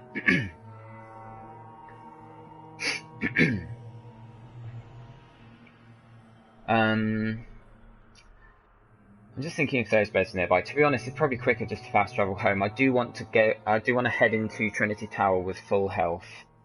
Because as you could see, those guys were quite heavy duty. What we could do, yeah, you know what we will do actually, is we'll do this little side Radiant quest for the Brotherhood first. We've got to go and, I forget whether it's clearing out the area or finding a piece of technology, but we've got to go to Hubris Comics, which is quite a cool little place anyway, and that's very close to here, so maybe we'll do that first, and then we've got 2 manned into the Brotherhood, and then we might level up, and that there's probably going to be a bed in there as well, so yeah, it's all good. Let's just check the stream, yeah, mechanic. Going for the head is obviously useful, but I've not got super high perception at the moment, so it's better to have like 95% chance shooting the body and hitting every hit. If you go for the head, it might be 60% chance, and you're going to miss half your hits. So that even though it does more damage, you're going to do less damage in the long run.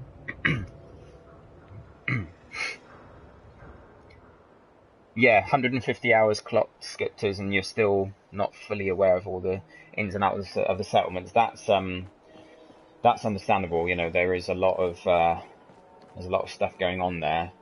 It might be worth checking out my my videos. Oh, hello, we got some guys here, I think.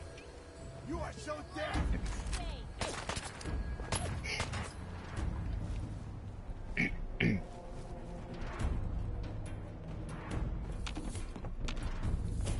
Got much stairs, I think.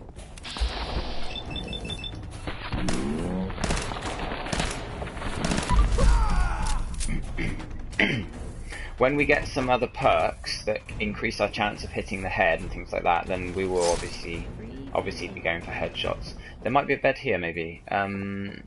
We do really need to get some health back.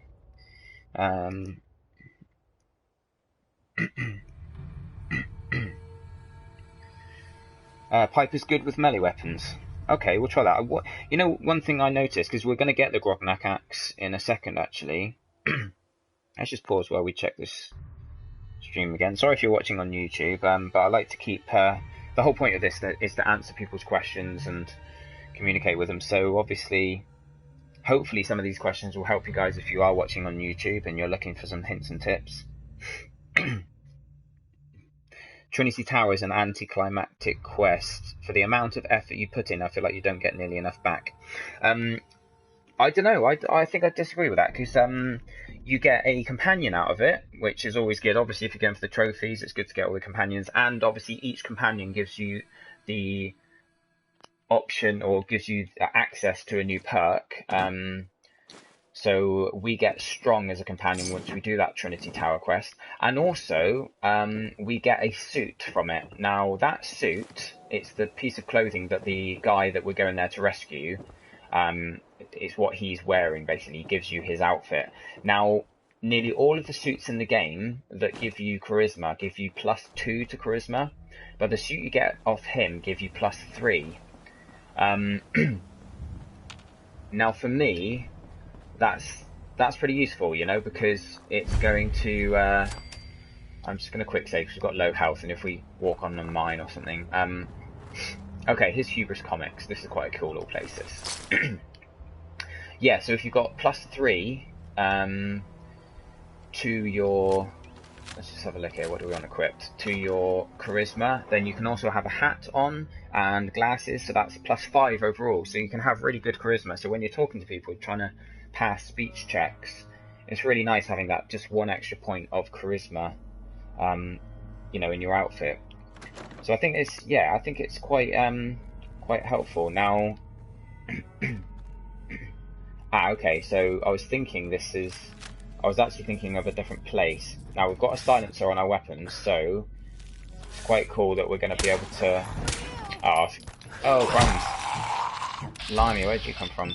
I was thinking we were going to be able to, you know, stealthily take everyone out. But it looks like... Yeah, I was thinking of a different building here. I was thinking of one that had raiders in, but I remember now it is, in fact, ghouls, of course. Oh, crumbs. Right, these aren't too high level, so thankfully they're not gonna they're not gonna take us out. Watch out. Oh, who is that? I keep getting sort of keep getting flanked by these guys. Okay, if there's no bed here, we're definitely...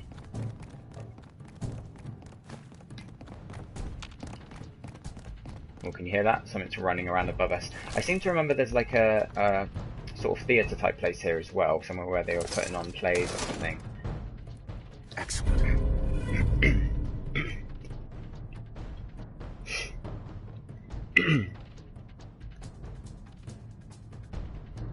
Yeah, pre-war script for Macbeth. Is that that one you're thinking of? Isn't that this mission?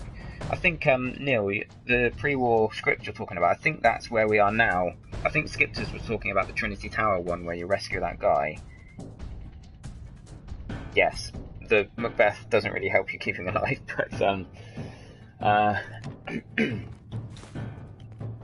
but it is quite cool finding those interesting little things. I could have sworn that was here though. I know there's something, or is it the Dark Shroud? Dark Shroud or Shroud or something? Yeah, because there's a little theatre. I think it's in this building. Upstairs, you've got like a little theatre kind of... Oh, that was lucky.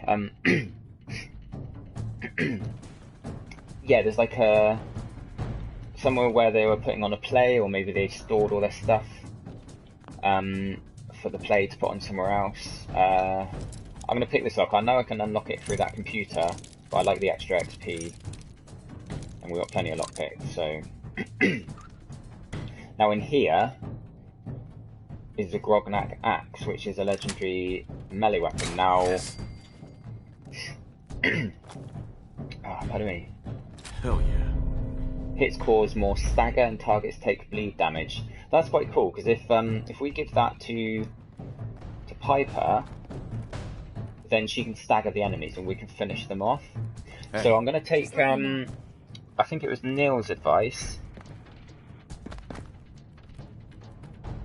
You can take Irma's dress. Check that suit on the mannequin. Okay, I will in a sec. Looking for something specific? I'm going to take Neil's advice and we're going to give the Grognak's axe.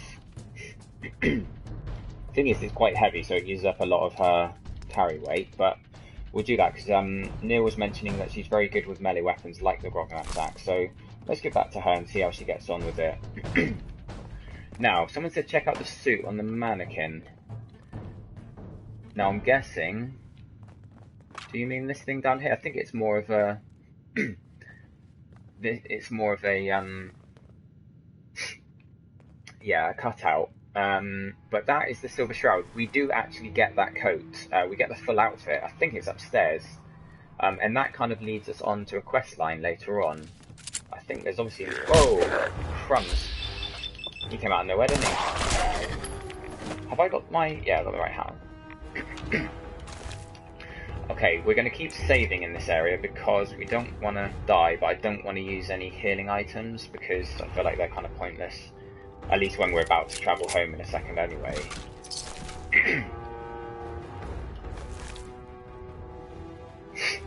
Oh, you're on about the mannequin,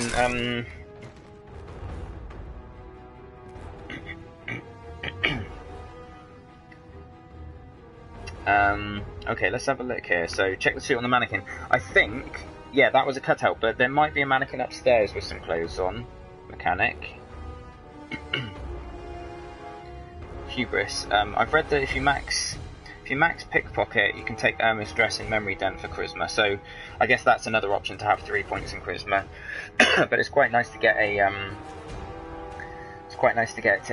you know, a new companion and nice, easy, early access to a suit with 3 charisma points. But you're saying Hubris, Grognak, and Silver Shroud. Remind me what you mean by... Oh, Hubris comic. Right, okay, that's the name of the comic book store, isn't it? Hubris Comics. Yes, you get the Grognak axe and some Silver Shroud stuff. I think you get the outfit here, which you can wear, and you use that for a mission later on. And yes, the Macbeth... Okay, you know, Neil, you can answer this for me. You've mentioned the Milk of Human Kindness here, so you pick up the Macbeth script. I played 200 odd hours of this on one playthrough, and I used Strong enough so that I maxed out my relationship with him. Oh, he's upstairs. Yeah, I maxed out my relationship with him, but he never told me, he never said anything about, pardon me, he never mentioned the Milk of Human Kindness. He kept mentioning when I spoke to him, but he didn't ever trigger, like, a mission for it or anything. So maybe you can answer, like, because I never looked it up online, I didn't want to spoil anything, so I just kind of, yeah, I just sort of kept playing and just play things as I wanted to. I didn't want to sort of look anything up and follow any kinds of guides or anything. So I never actually came across that mission for him, which was... Oh, who's she fighting? Who are you fighting? He's upstairs. Unless he's... I hope he's not stuck in the wall or something. That would be really annoying. But yeah, maybe Neil, you can answer if you ever got that mission for finding the Milk of Human Kindness. I'm guessing you have to sort of go to a certain location with Strong, and he'll kind of bring it up when you're there. But obviously I didn't go to the right place. Wow, she's good with that. Good call, man. Hopefully she doesn't take too much of my XP though. There's a whole bunch of you, aren't there?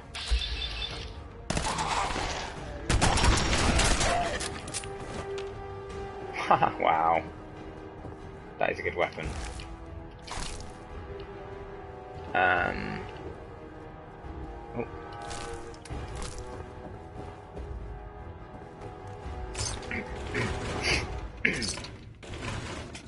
Okay, we can have a... I like to systematically search through locations when we're in a building like this. I like to make sure... Oh, office key. Make sure I've looked everywhere in each... Oh.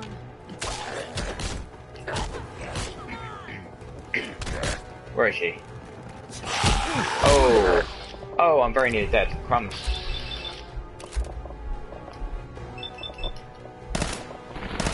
Oh, I'm gonna die, aren't I? I'm so nearly dead. Ah! Oh, what? None of them even hit him. Oh! Okay, well I can always reload if I need to, but that came out of the blue a bit. I walked through and they were right on top of me straight away. I'm gonna try and find a bed. Is there a bed in here? You know, I probably am gonna die just because I'm being a bit stingy with stim packs. I think what we'll do is we'll try and take the rest of these guys out without dying. If we do die, we've got a recent save. But I don't really want to go eating through all these stim packs too quickly. I'm not going to read through all these. I just skip through them in case there's any important information, because it will add that information to your...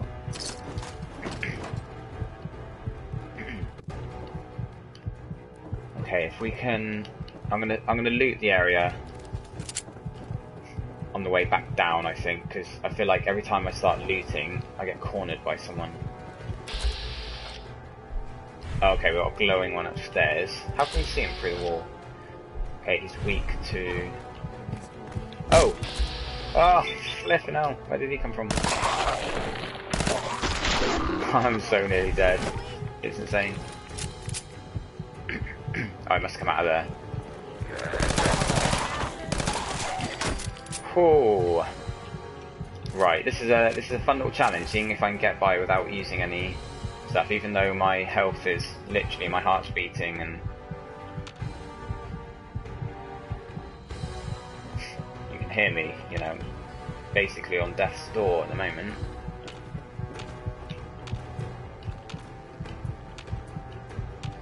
What's that down there?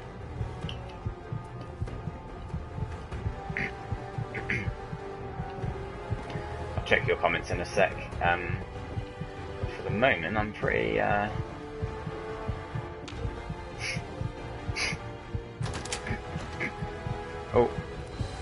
right, it'd be typical, wouldn't it, if a rad roach is the thing to kill me.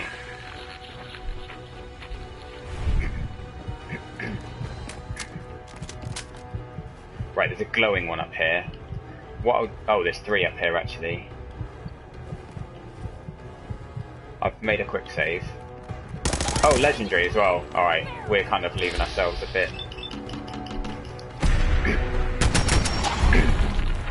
Alright, and he's flipping gone and evolved to his next form as well. Right, I'm going to let Piper take some of the damage from him. Hey. Nice, okay. I was trying to change weapons, I got a bit caught up accidentally triggering her. Punishing synth left leg. Oh, okay, that's quite cool. We'll have a proper look at that in a minute, but oh, that's the glowing one. I wonder if we can shoot him through... I think there's 2 up here. Yeah, there is. Okay, there we go. That's cool that the banister there kind of broke away. Let's make another quick save. Right, I'm going to see if I can shoot this guy. Oh crap, there's another one. Holy cow, and he's a roamer. I'm gonna die, I'm gonna die. Look how close I am. Is he down? Yes, he is. Oh dear, there's loads of them. Okay, I'm gonna have to reload, I think. Oh, something just blew up. Crazy.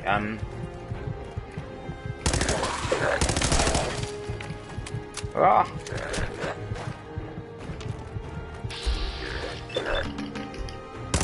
Oh yeah, we're dead.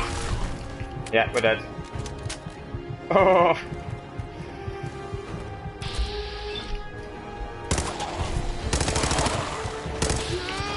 Oh my goodness. Look at our health. It was insane. I'm being really stupid not healing myself, but it's just a fun little challenge. I was determined to come here and not have to use any. Where's this glowing one gone? Oh wow, okay.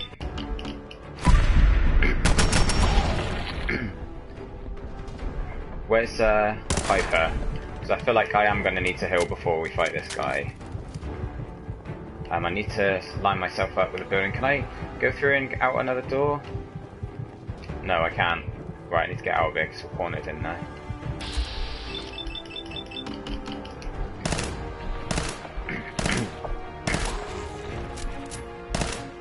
Okay, here's what we're going to do. Oh, okay, he ran after me super fast. I was trying to lay a mine for him, but he must have launched at me at that very second and triggered the mine. And, yeah, he must have triggered the mine and blew me up with it. That was just unlucky. Let's have a look, though.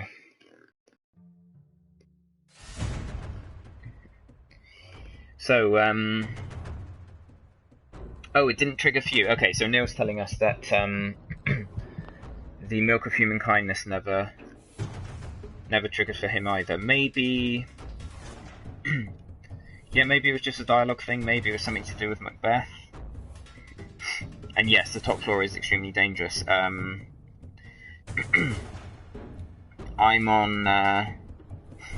only on hard, but we're very weak when it comes to combat perks. We started off with 1 endurance and 1 agility, which are, for me, the 2 most important combat perks. The reason for that was so that we could take some of the utility perks that are better to take early on, so you can get more money and supplies and XP and stuff.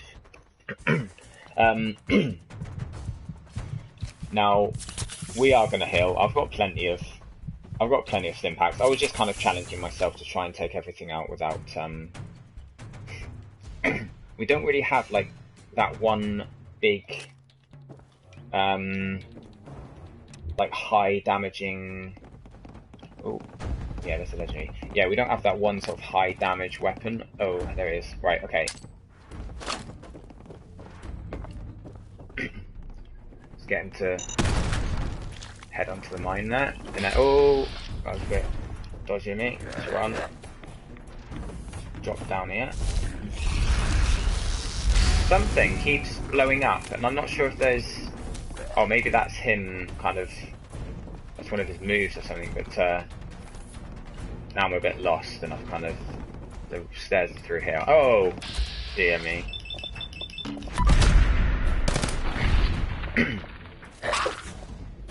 Yeah, I'm going to get hit a lot while I'm trying to shoot him, and it's taking forever as well, which is a bit annoying.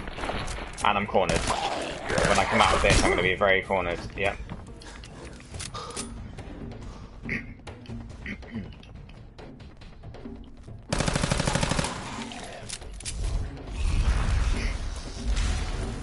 Yeah, I think that's him doing like a shooting out kind of a wave of...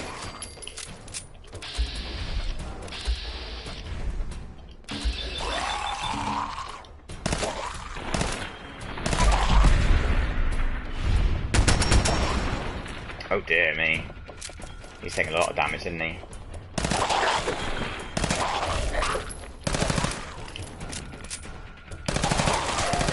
There we go. Oh, behind me as well.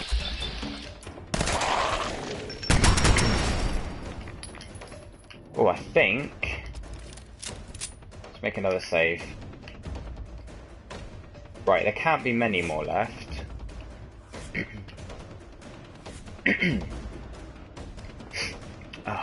Pardon me, I'm very sniffly and croaky and everything.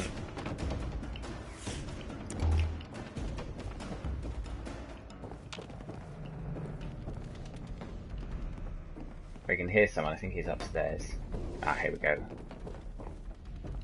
Okay, yeah, there's one upstairs, but we're... Oh! Flip! We're back to low health again. Crumbs. Something's not right here, you reckon, Piper? You just figured that out.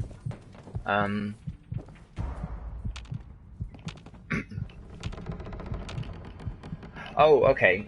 So the reason there's... Yeah, we have killed everything, but the actual mission itself is to take the flux sensor. I believe that's it that we're after. Alright, cool, so we've done it. Hell yeah. Right, hopefully we've got enough room in our inventory to take everything. Yeah, we've got a nice bit of room, and I don't think... what's her name's carrying anything. Is there a bed up here? Because it's going to just annoy you guys with that heart pumping the whole time, isn't it? Nice. Right, that's not actually a weapon, but it's a sort of collectible thing. Yeah, I'm not sure how much Piper's carrying at the moment. Hey. Shoot.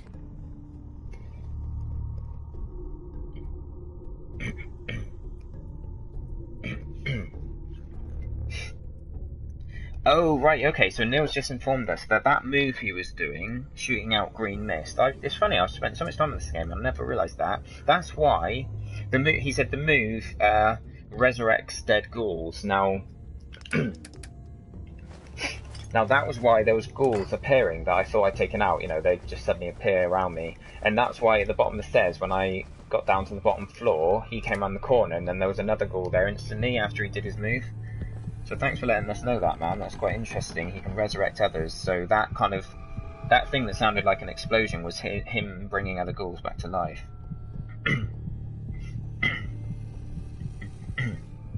At close range, headshots are easier and cause a lot of damage. Yes, you are right, Manic. I was just kind of rushing... I was just sort of rushing that a little bit. And we've been informed as well that Piper looks cute in the Grognak outfit. So... if you like, we will dress her in it. It's on a mannequin somewhere. There it is.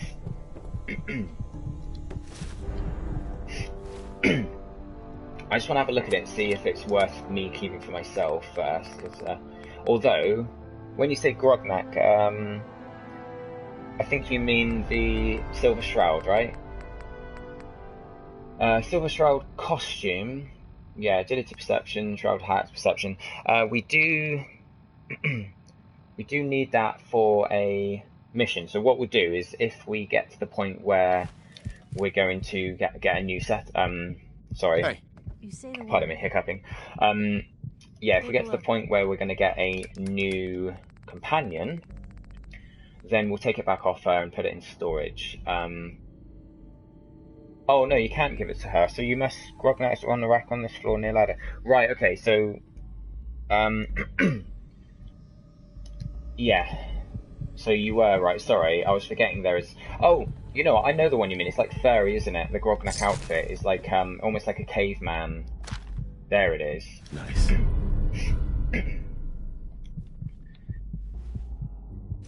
Yes. Okay, I remember that now. I was thinking you were getting muddled up with the two outfits, or with the two different characters. But yeah, no, I get you now. I quite like wearing the Grognak outfit, and also sort of big bulky armor, because it kind of, I don't know, it sort of looks cool together. Hey. Right, so let's give her the outfit and see if Neil's right. Grognak costume. See what she looks like in it. Got for me. Oh yeah, okay. To be fair, that's going to look good on any female companion, isn't it? Although it's quite cool the fact that she's got the axe as well, so she's got the whole thing. What is the actual protection on that? Let's have a look. Take a peek. Oh, quick hardened sniper rifle. Might take that off there. Right, what I'm going to do is I'm going to just re-equip that and look at the actual stats on this. 15 energy resistance, 15 radiation resistance. Oh, extra strength. That would be useful. If that does affect her, that would be useful, seeing as she's using that melee weapon.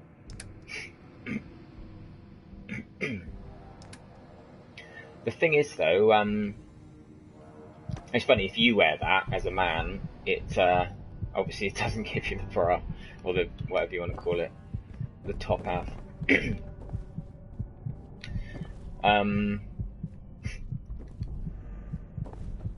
But the thing with that is, I think with the companions, if you give them a new weapon that's, you know, uses bullets, you have to give them ammo.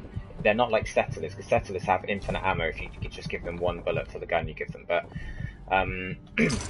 but these companions, they need ammo. But if you leave them with their default if you give them, you know, just leave them with their default weapon, then they have infinite ammo. So she's got like a 10mm pistol, which you can't take off her because it's her default gun. I don't think there's anything important in here, it's just lighting and stuff. Yeah, so if you give her like a melee weapon, obviously there's no ammo related to that. What's going on? I need to turn that off, I suppose. Crackling's still happening.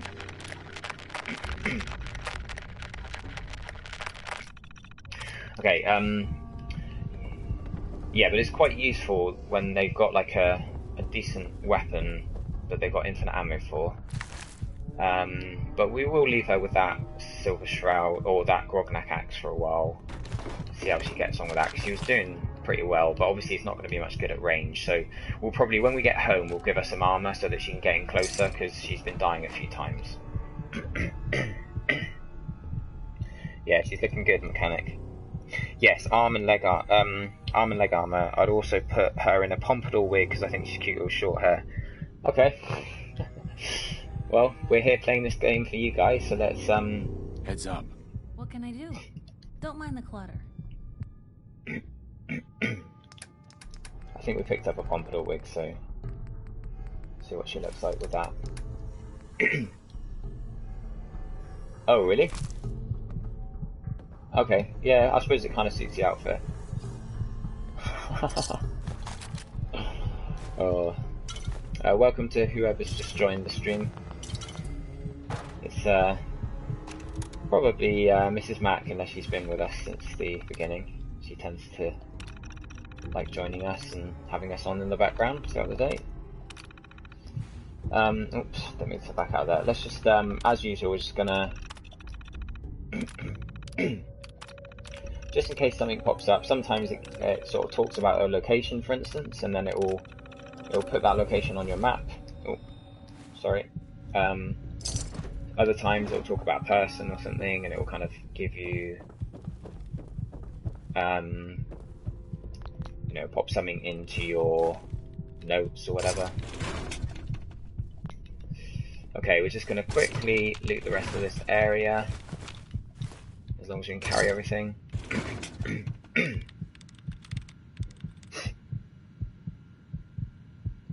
Yeah, I know, it's not compulsory. I can give her back her normal hair if I like, but if you like that, man, go for it. It's all good, it's all good. Doesn't change the gameplay at all, so I'm quite happy with it.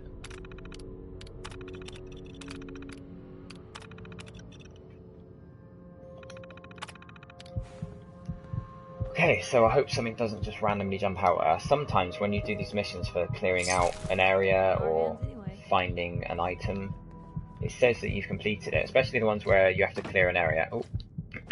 It says, right, you've completed it, everyone's dead, and then suddenly you get cornered by something that wasn't actually dead. I think it's because those missions, they are completed when you kill like the main enemy in that area. Pardon me. So if there's like a boss kind of character, or like the sort of heavier school, the strongest school, like a bit like that glowing one, you know, if this mission was to clear the area, it probably would have said that we'd done it as soon as that glowing one got taken down. But of course there might still be enemies around, and I think the same is true here. We're surely going to be over encumbered any time now. If we got down here, I'll leave them. I'm going to start leaving the food that's irradiated, because usually I just pick up everything and I stick all the irradiated food into my workbench, but I never use it, never sell it, nothing, so it's pointless having, really.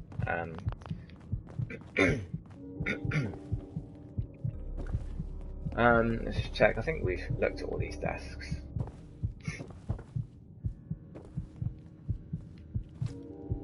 Oh, I was trying to jump across that hole then, but we'll just we'll stay down here now and we'll crack on, I think. I kind of feel like there's I think I'm thinking of a different building. There's a similar building to this where there's there's a locked door and you go in and there's like a dead guy with some information that starts a new quest or something. But I think that's somewhere near the place with all the radars. I'm talking nonsense at the moment, but it's not here anyway.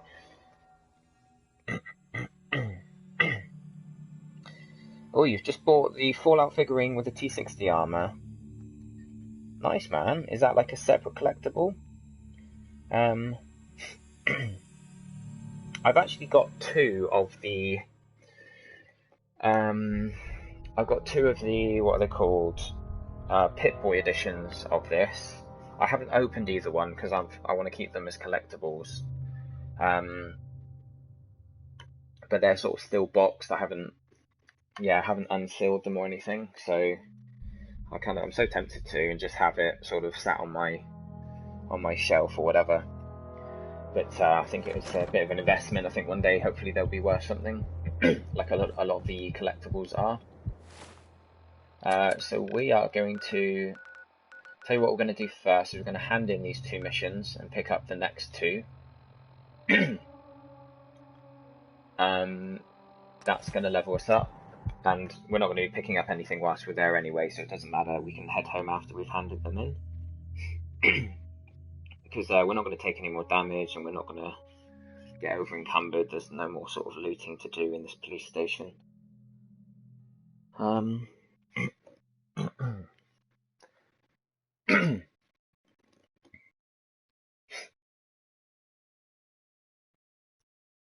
So 1:30 it is at the moment here. I may take a break at some point soon, get some lunch, but I won't be more than probably a quarter of an hour or something. So hopefully you guys can, hopefully you guys are up for sticking around and staying with us for the afternoon. Always makes it a lot more interesting when people are in the stream because, you know, what with the questions and stuff, it gives me something to focus on, and with uploading this to YouTube as well, it always makes the commentary a bit more interesting if we're actually talking about something rather than just gibberish. How's the tech recovery going? Find it yet? We have got some stuff here actually. Let me take the microscope.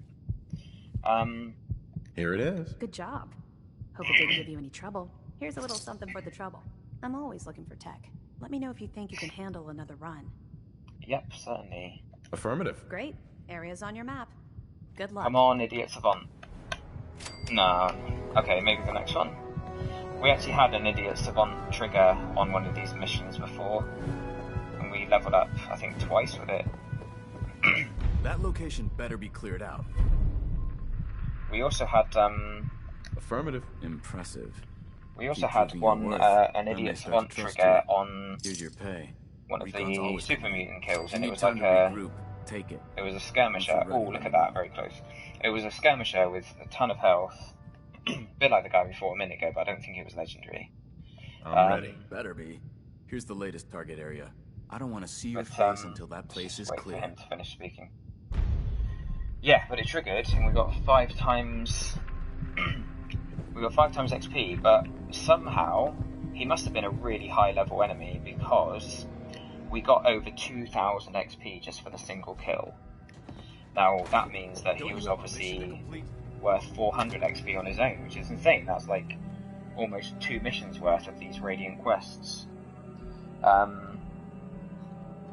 yeah, 4,000 times 5 gave us, I think it was over 2,100 XP. Which is nuts. It literally leveled us up twice. We had 2 new skill points. Look at all our radiation as well. Crumbs. Definitely time to go home, I say. Okay, it looks like we got a new settler as well. And I've just remembered the name of the clothing that I like to put the farmers in. It's the flannel shirt and jeans. So if we find any more of that. Okay, just with our tinkering on the weapons, we'll level up to level 21 and we'll be able to take the next level of the hacking perk. And I think once we've sorted everything out, we sorted our inventory and we sorted our radiation and stuff, I think we will, you know, just take a little bit of a break then. What I'm going to do... so that we don't have to faff about with each individual piece. Although you are correct, she does look good in that outfit, of course. Anyone would. We are going to... Where have I got my... cage armor is 24 and 27.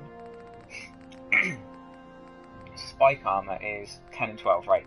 So if we give her some cage armor, it's going to just give her a bit more survivability. Oh, you're off, Neil? Okay.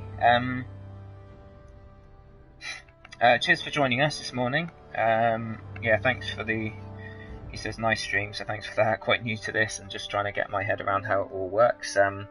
But don't forget to follow and check out my YouTube channel. If you're around over the weekend, or I've basically streamed for 5 days straight, and it's probably going to be again tomorrow and Saturday. We're going to do the DLC. So if you're ever on Twitch and fancy jumping in and checking where we are, feel free. I know you know this game well, so it'd be interesting to get your input on it again. But again, thanks a lot for joining, and we'll see you when you're on next. When you're with us next time. Thanks for all the little bits of advice as well. We've learnt a few different things with your input, so that's always interesting. Look alive. Anyway, so so we are going to give her the cage armor. Oh, she can't carry anymore, so let's I guess equip that and then take the Grognak costume back.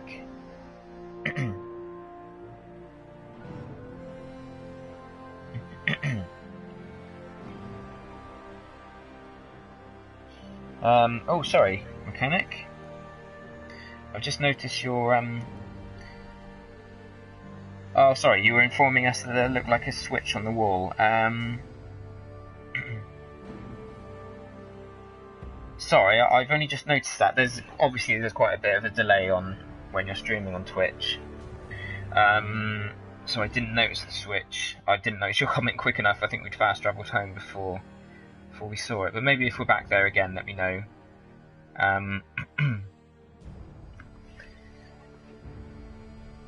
But yeah, let's just get all our stuff sorted. I think I think I prefer long hair. Neil's gone, so he doesn't have to look at her for the rest of the stream. Once he comes back, maybe tomorrow we'll put the wig back on her. Maybe we'll try some other wigs if we can find any. Right, we need to take everything. Take all. Look alive. For something specific? But then we're going to give her the axe back. It's quicker to take everything off her and then give her back the things that you want her to have. Cage armor. How heavy is that coat? 3. Alright, we'll leave that on her. We could always give her a helmet as well to give her even more protection. What do you guys reckon? Maybe we'll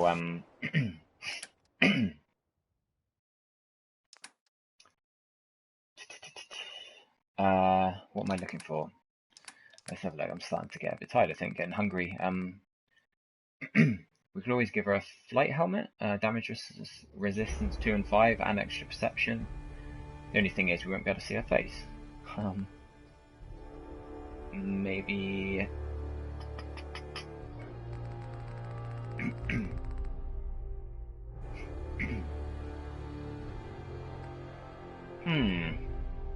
Blue batting helmet, or...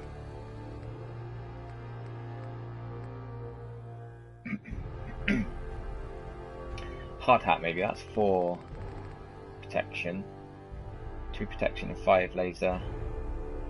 Let's give her a yellow flight helmet, because that's just good for not having to faff about with because I think this takes up the whole head, whereas you can technically where is it?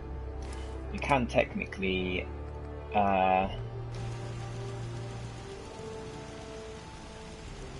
you can have sort of glasses, that's 1 slot. You can have a helmet, that's another slot.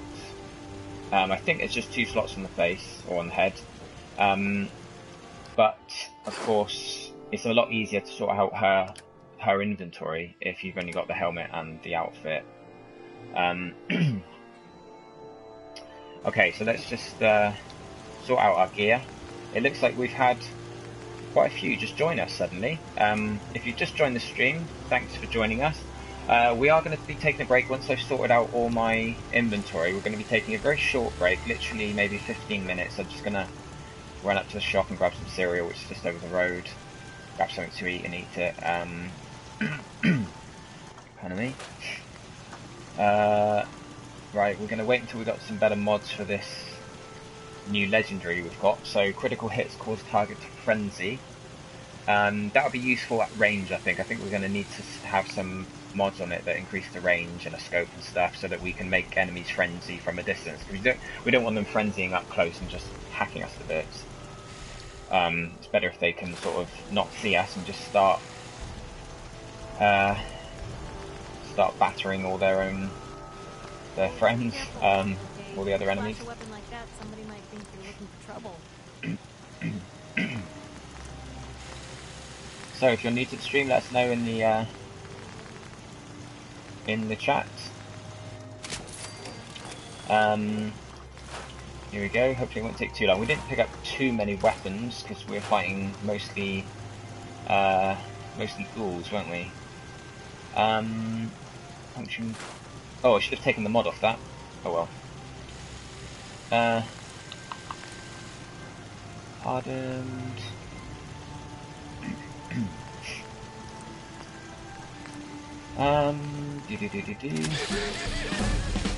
Yeah, we leveled up. Nice one. So let's just sort the rest of this out, then we'll choose our next perk. I think we're going to go for the next level of hacking for this one.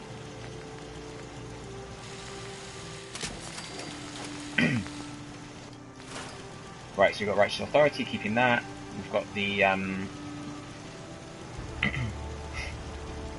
powerful pipe pistol, powerful pipe. Yeah, say that 5 times fast.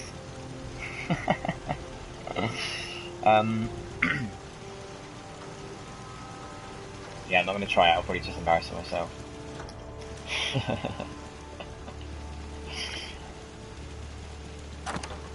You're a fun guy to have in the chat, man. Manic Mechanic. Let's have a look then. I don't really use those Molotovs. What was that gun I was going to pop in? Oh yeah, Institute Pistol. Alright, so the rest of that is... We'll keep the Plasma Impulse stuff just in case we come across any robots, which of course we will do much more so when we start the DLC.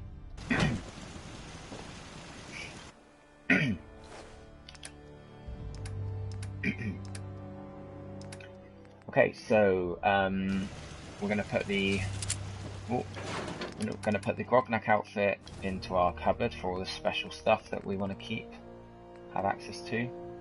Oh yeah, since left leg, we'll check that out soon. The great thing about the synth stuff, I think it's the synth stuff. I think it's really, really light. Oh, okay, so we can't. That's annoying. We can't put the Silver Shroud stuff into our cupboard because it's a quest item. That's why we couldn't equip it on Hyper earlier. So we need to keep that. We're going to pop the. We're going to pop that in there. Oh, we need to actually sort out the component pieces first, don't we? Break these down, and then what else we've got? Metal right leg, so we've also got our right leg is 10 and 10. Yeah, so that one can go. Right, so what is this? It's a left leg, 8 and 11. Left leg's 13 and 7. Okay, it might be worth actually, don't really fancy buying an upgrade for it, although, yeah, we'll start getting better upgrades. It looks like it's, overall, it's not quite as strong as the one we've got currently equipped. 13 and 7, 8 and 11, so that's, what's that, 19 versus 20. But this is going to be better for when we start the DLC, so I think we'll probably break this other one down. Take the mods off before we do so. It does mean we're a bit shorter because we haven't got the light. Oh, we can get the light to build. It uses up fiberglass and cork. We'll wait until we find one, because if we're getting synth legs, we're bound to start finding more now. We'll get those mods for free without having to buy them. So the right arm, combat armor, right arm. Okay, cool. Oh, well that's typical, isn't it? The combat armor is really good, but the second piece we get is exactly the same. It's for the same body part as what we already had. But at least it looks like we've got some mods off it that we can use on the one we currently had equipped. So right arm, combat right arm, reinforced, lighter build, we'll keep that. That gives us a little bit extra protection. Left leg, sturdy raider left leg, right, where's our current left? Huh. Oh, okay, yeah, that's the synth one, isn't it? 8 and 11, 7 and 7. Yeah. Okay. So let's just make sure we have everything equipped that we want equipped. Patrol glasses, the fatigues underneath. Excellent. So let's sort out the rest of all our bits of junk and stuff. I think the bowler hat I might put into my cupboard. Keep all the charisma stuff. Pompadour wig, stick that in my cupboard as well. I like to keep all the sort of more interesting bits of, you know, all the clothing separate. This is mostly, all the stuff in the workshop is mostly for clothing my settlers in, rather than just selling them. I've got like a nice collection of stuff that I can put on my settlers if I want to at any point.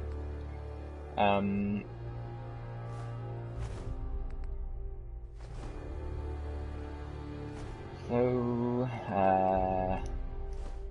almost there, squirrel bits, squirrel on a stick, that's cooked, so we'll keep that separate. Put the nut fruits in.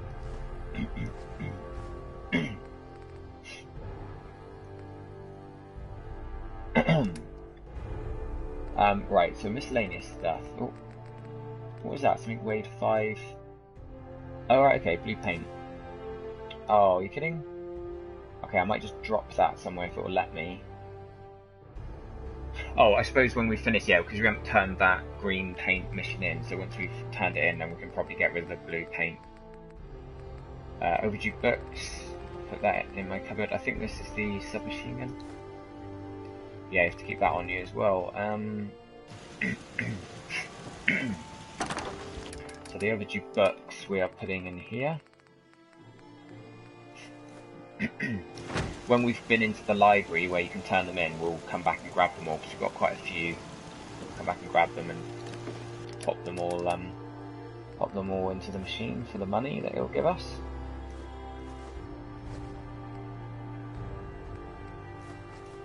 Oh, we need to take some rad away actually. Probably 2 lots, because we took loads with that glowing one we were just fighting earlier. Yeah, oh, you know what I've done is I've put it in the wrong cupboard. So I'm a bit anal about all this. I need to have everything all in the right places. Psycho, Radix. Yeah, this is my cupboard for cooked food, so yeah. I can actually put my cooked food in whilst we're there. Crispy squirrel bits and squirrel on a stick. Then the rest. This is my cupboard for the keep one of those, a couple of them, and I'm going to put 4 of these away. I've used 2 and then I've a couple on me. Buff out, I don't really use them. And the mods, I think that's the last thing we need to... Alright. Looking good. Let's see if we can craft anything here. Hopefully our food and water has given us yeah, we've got some nut fruit there. Hopefully, we planted some more nut fruit earlier, so hopefully that's going to give us more of an income so that we can build more of those adhesive junk items. So you see all of this, I can build these or cook these because the ingredients are in my workbench, which is why I put everything in my workbench that I'm going to be using for crafting, rather than sort of keeping it in a separate box or whatever. Mut chops are really useful. I might take a few of them with me.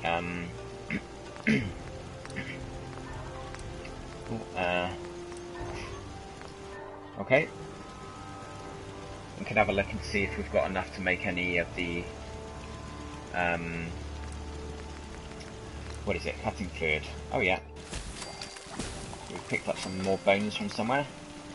That's good.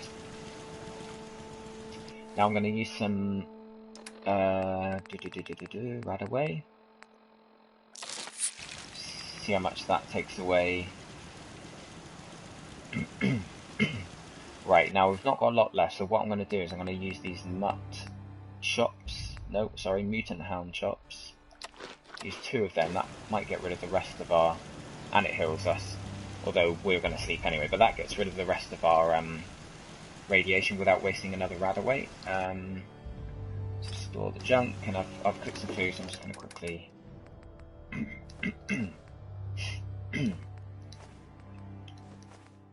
Pick you on a stick.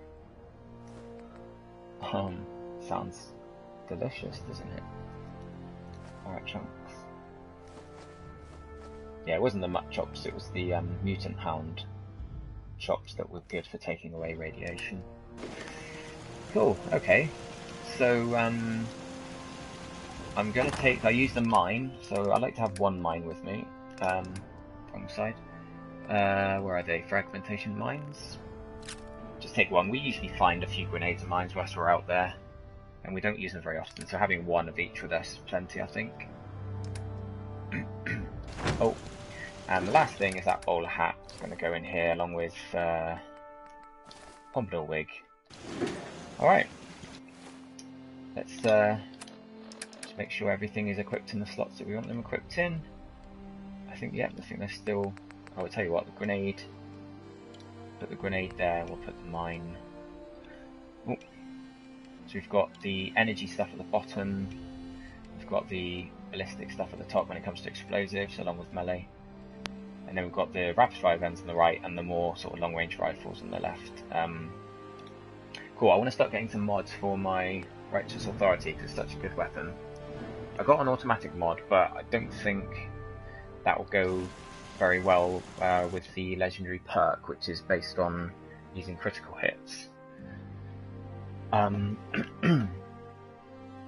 Oh, sorry, have a quick stretch.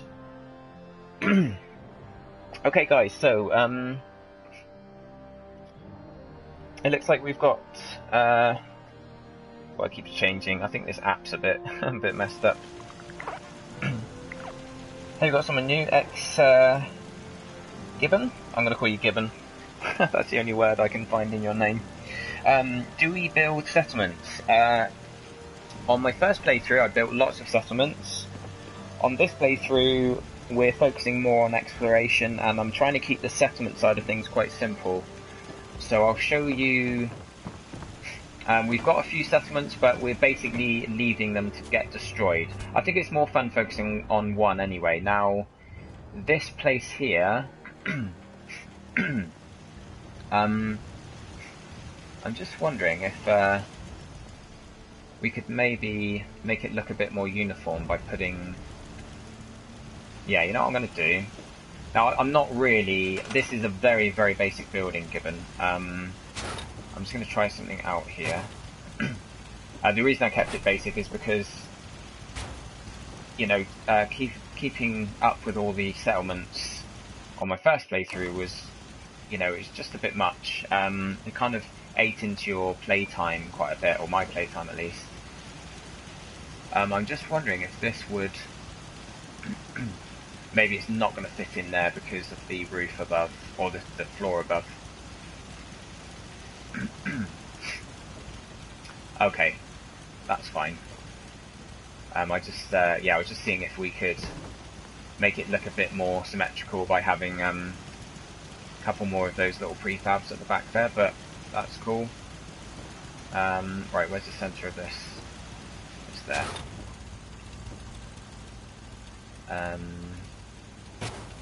In the right corner? Yep.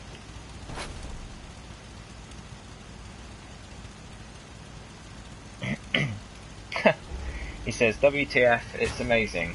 At some point, if we get a stream where people are interested in checking out settlements, I'll show you guys the settlements I built on the other playthrough. Thank you for the compliment. This is, if you want to see me building this, it's up on YouTube. It's either the first or second part of my full playthrough, which is obviously this playthrough I'm doing now. I've just noticed something. For some reason, that light at the bottom has gone out, so I'm going to have to move the pylon a little bit. Yeah, it's because I moved the pylon over here, look. If I pop it back into the middle, should put the light back on. Oh, where am I? Stuck on something? Yeah, there you go. Yeah, so this place is very, very basic. It might look interesting. It's really just the set of stairs at the front that makes it stand out, I guess. But the actual building itself is, I'll give you a bit of a tour, seeing as you're new to the stream, Gibbon. We've got basically 2 stories of beds. Now, when I say it's basic and simple, this is what I mean. As you can see inside, we've got lighting up, but apart from that, there's no decoration whatsoever. The cupboard is for storing stuff for our settlers, like guns and armour that I want to keep for them and dress them in. You know, we've got a little doorway out to the garden at the back, but again, it's so simple. You know, last time I had buildings all over the place, and it was a whole community. But we are quite early on in our playthrough. We're sort of 20 odd hours in. And obviously you get through things a bit slower when you're commentating and answering questions and stuff, which is all part of the fun. This is our second floor, and then we kind of come up through to our top floor. Now, top floor is like where we've got all our crafting stuff, and this is our fast travel point. We fast travel here so that we are directly at our crafting stations when we get home. And that's our bed and everything, some storage. And then along here we're going to have all our power armour. Obviously we've only found the one so far. We've got a chest here to keep our heavy weapons, and also, in fact, I've got a couple of heavy weapons in here. Fat Man. I might put the junk jet in there, because all these heavy weapons, I only really like using them if I'm using the... Oh, I can break that down. Yeah, if I'm using the power armor, because obviously they're so heavy that you want that extra strength that comes with the power armor. So let's put the Fat Man and the other minigun in here. That laser rifle, I've just realised that we can break that down. I think it's got basic stuff on it. Yeah. Full stock. I'll take that off. I'll equip something lower because I want to check and see if the Righteous Authority has got... Yeah, that's got a full stock anyway, so that's fine.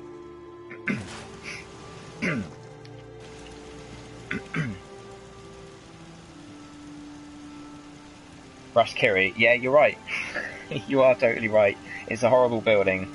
It's very basic. It's the whole point of it is functionality. I wanted to keep everything centralised so I could save money on turrets. So everything is in one building, and literally all I've got here is stuff that you need to have. I haven't got any decoration, anything that makes it look like home, because it's all about sort of growing enough food to be able to create oil and stuff, or adhesive I should say. We've got our water. We've got a little corner down here for producing water. We've got that boxed in just for a bit of protection with the generators.